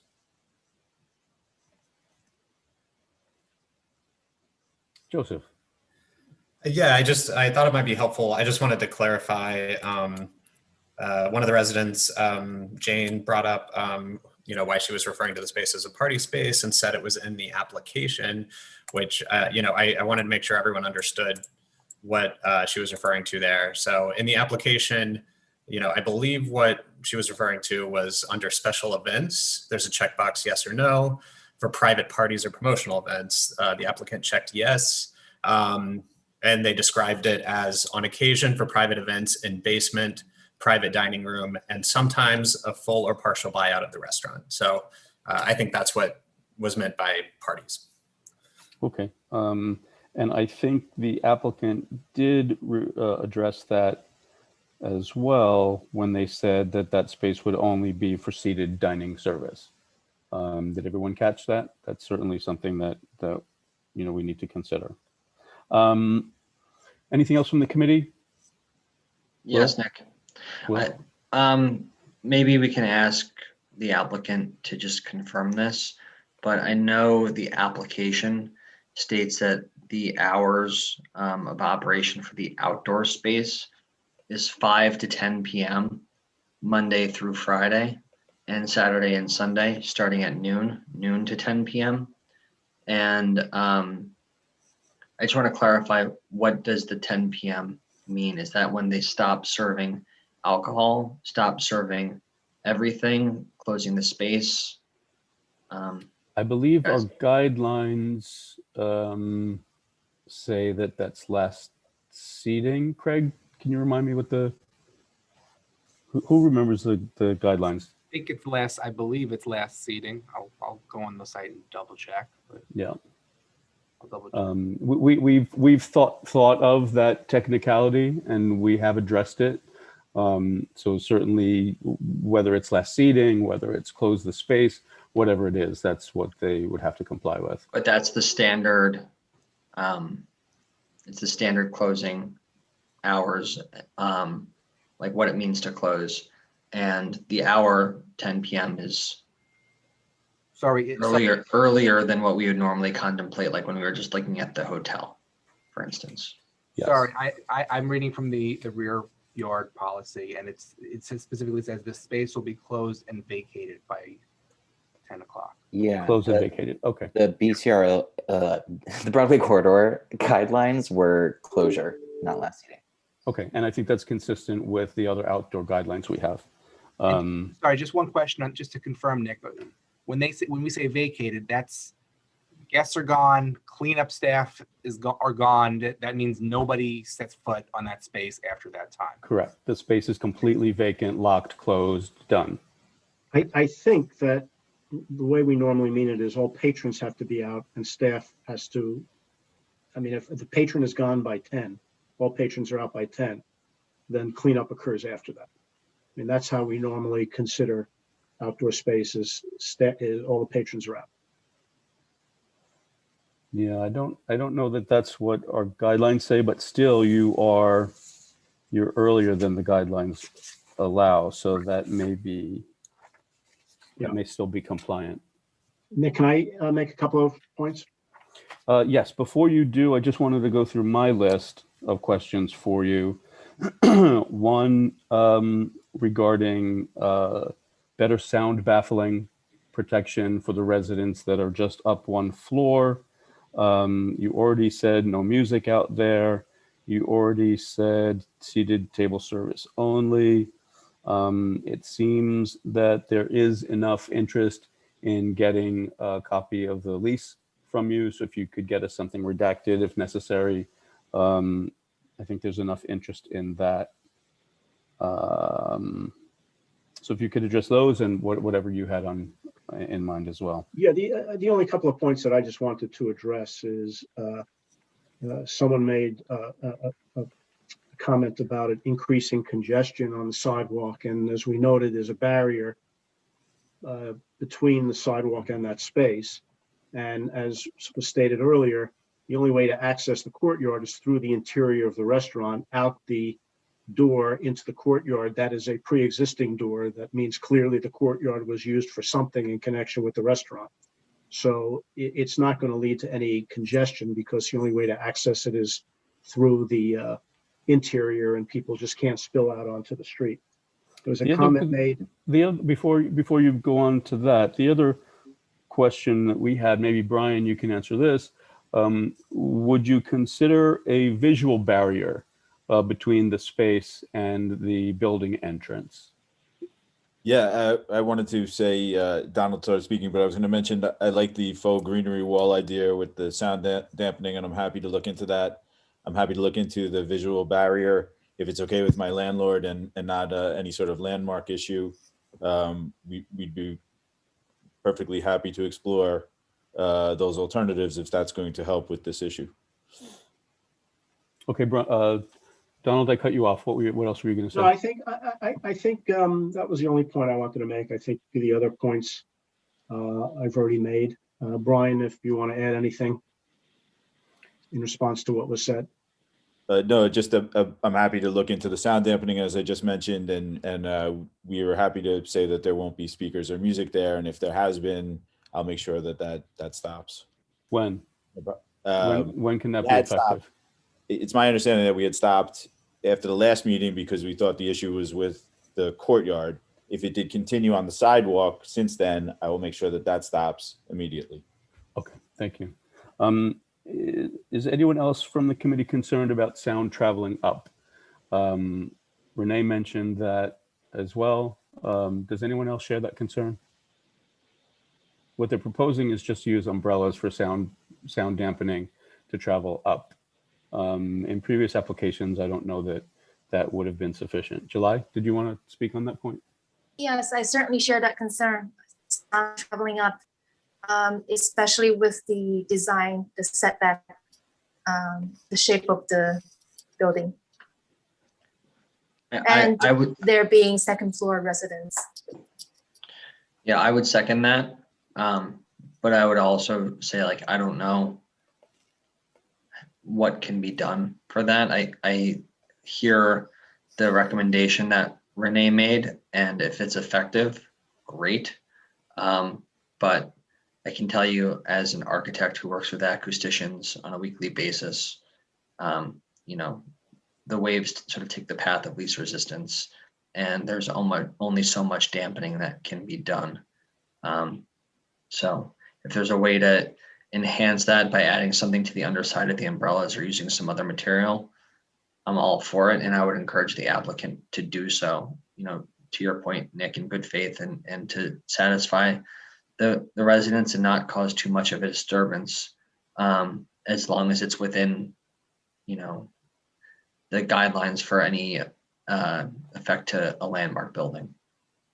Yeah, I was going to The way say, we have I dealt think with we can this- certainly look Wait, into. Brian, Donald, I'm sorry, let's hear from Buzz first. Yeah, The way we have dealt with many outdoor rear yard issues which have the upward sound problem. And the way we have dealt with that in general is by restricting hours. There really has never been found a solution to mitigate the sound from going up and doing its bouncing.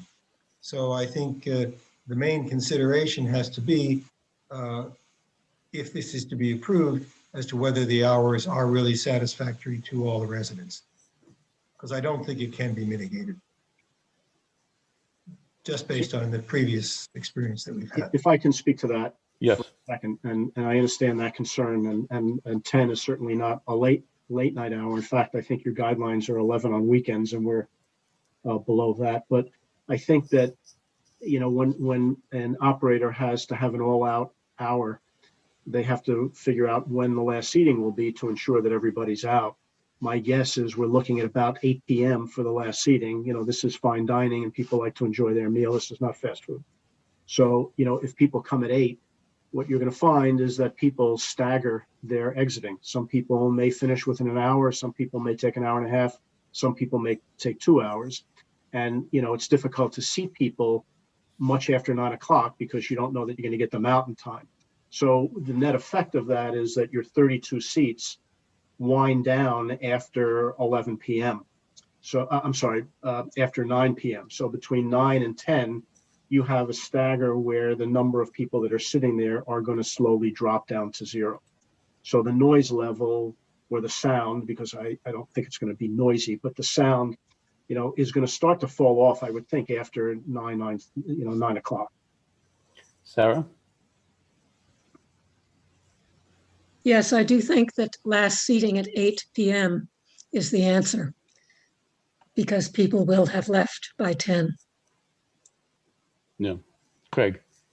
Thanks. I can't raise my hand because I'm a co-host. You know, I have to say, if you have, I don't know how many people in the building have kids, have young kids. If you have a young kid, I realize the policy is 10 o'clock or 10 and 11.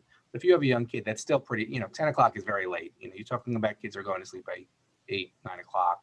And, for the most part, when we do this, we also want the residences to be like 10 stories above, not, literally abutting it. We were talking about people who are on the second, third, and fourth floor who are going to be right on top of this. And I realize it's an echo chamber for the 18th floor, but the second and third floor, it's not an echo chamber, it's just right on top of it.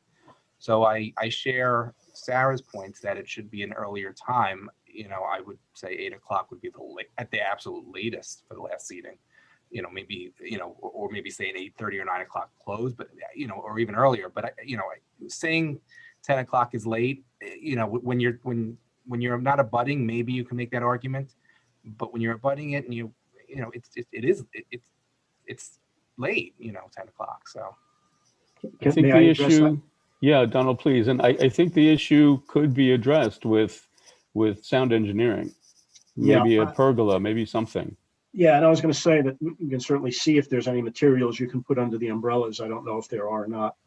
But I think, Craig, I understand what you're saying. But, if you look at sidewalk cafes all over the city, they are, on the ground floor with very often second-story apartments right above. And, that's why we typically say in this community board and others, close it by 10 p.m., 11 p.m. on weekends.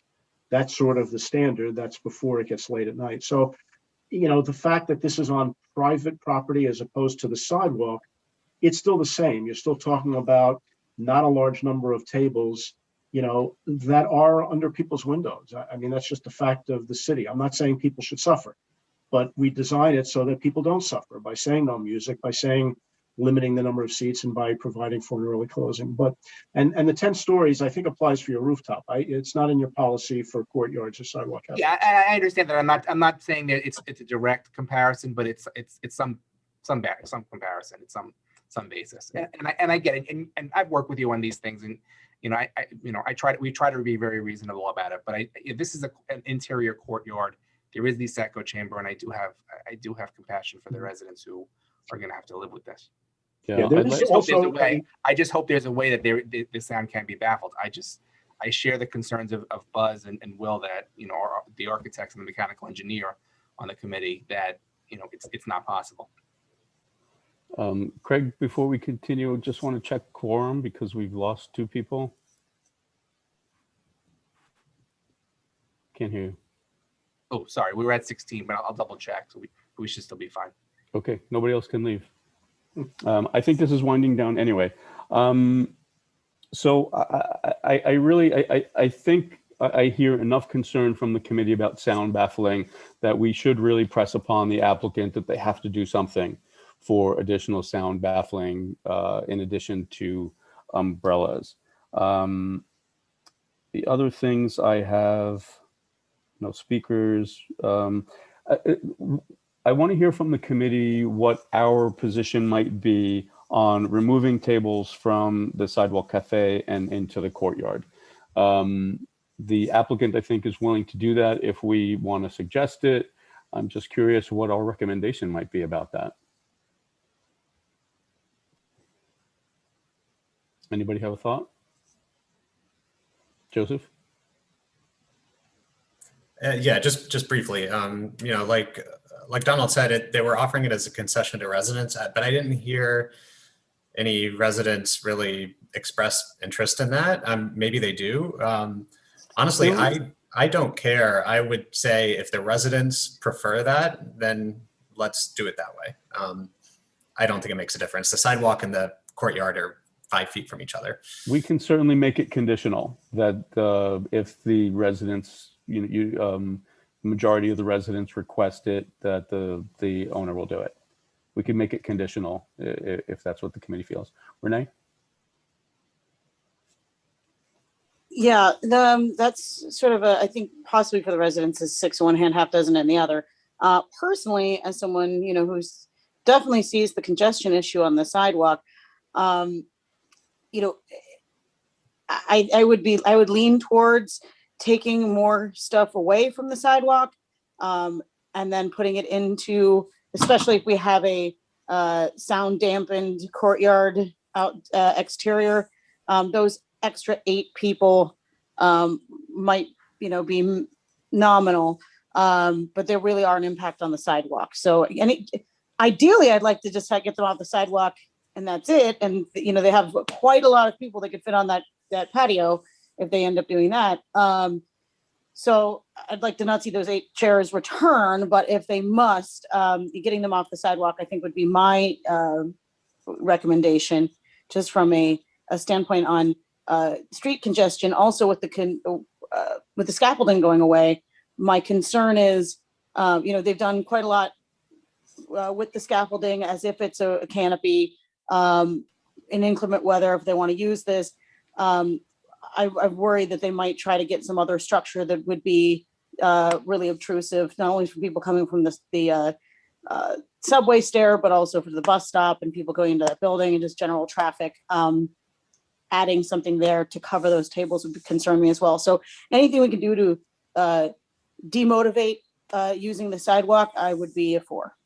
Okay. Any final thoughts before we go to business session?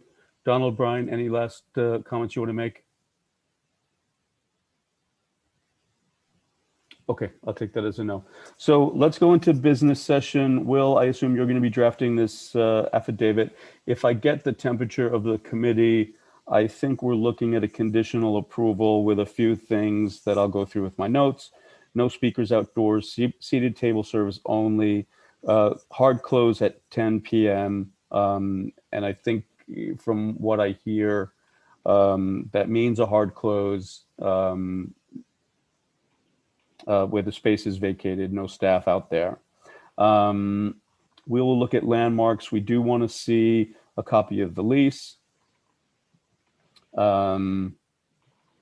That will do a visual barrier between the courtyard and the residential entrance.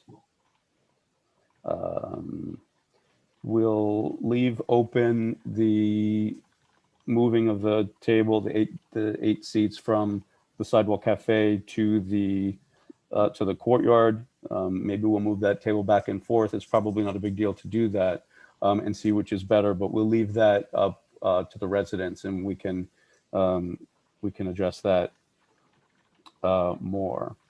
But then I think the major issue here is sound dampening traveling up, and that we really need to see some sound engineering done by the applicant to address that.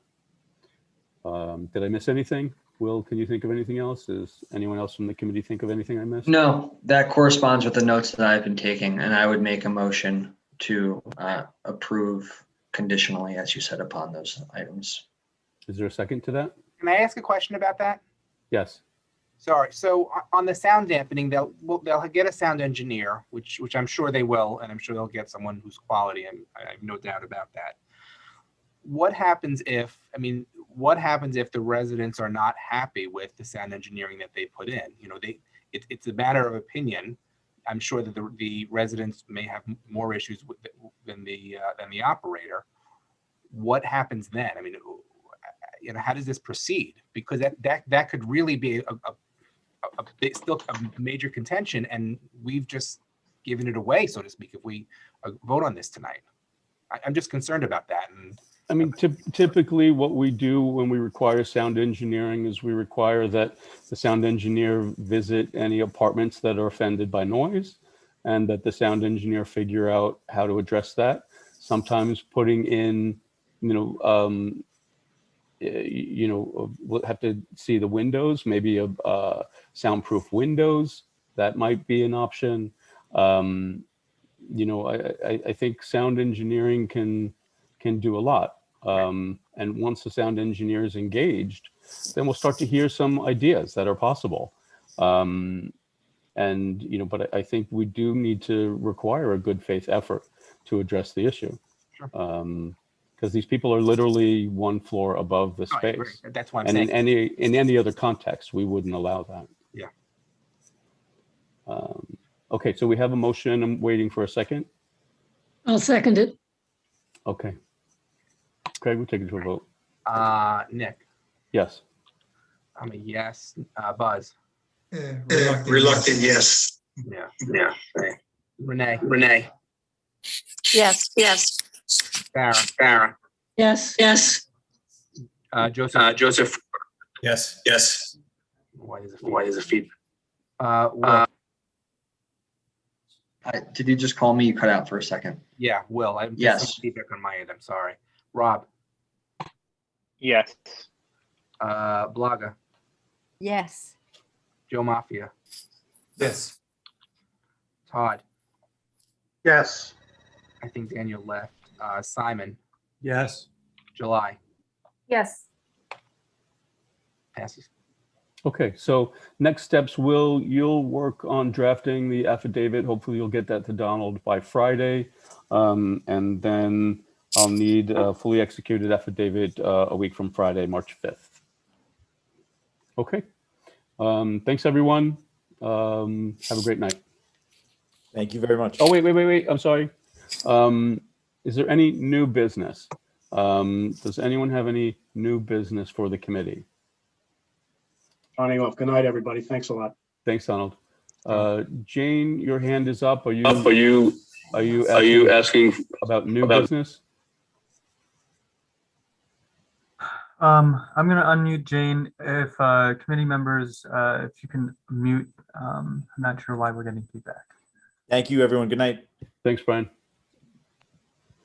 Jane, you can speak. Do you have any new business? Jane, you're allowed to unmute yourself. As you know, we've been having trouble with the muting. So Jane, in the chat, if you can just enter, if you have new business, that's what we're entertaining now, any new business. Nothing about the existing application that's now over. Do you have any new business? We can always get testimony from Jane on new business via email. Okay. That's acceptable. So if anyone has any new business to bring to the committee, please reach out to the board office. All right. Thanks, everybody. Have a good night. Good night, everyone. Good night, everyone.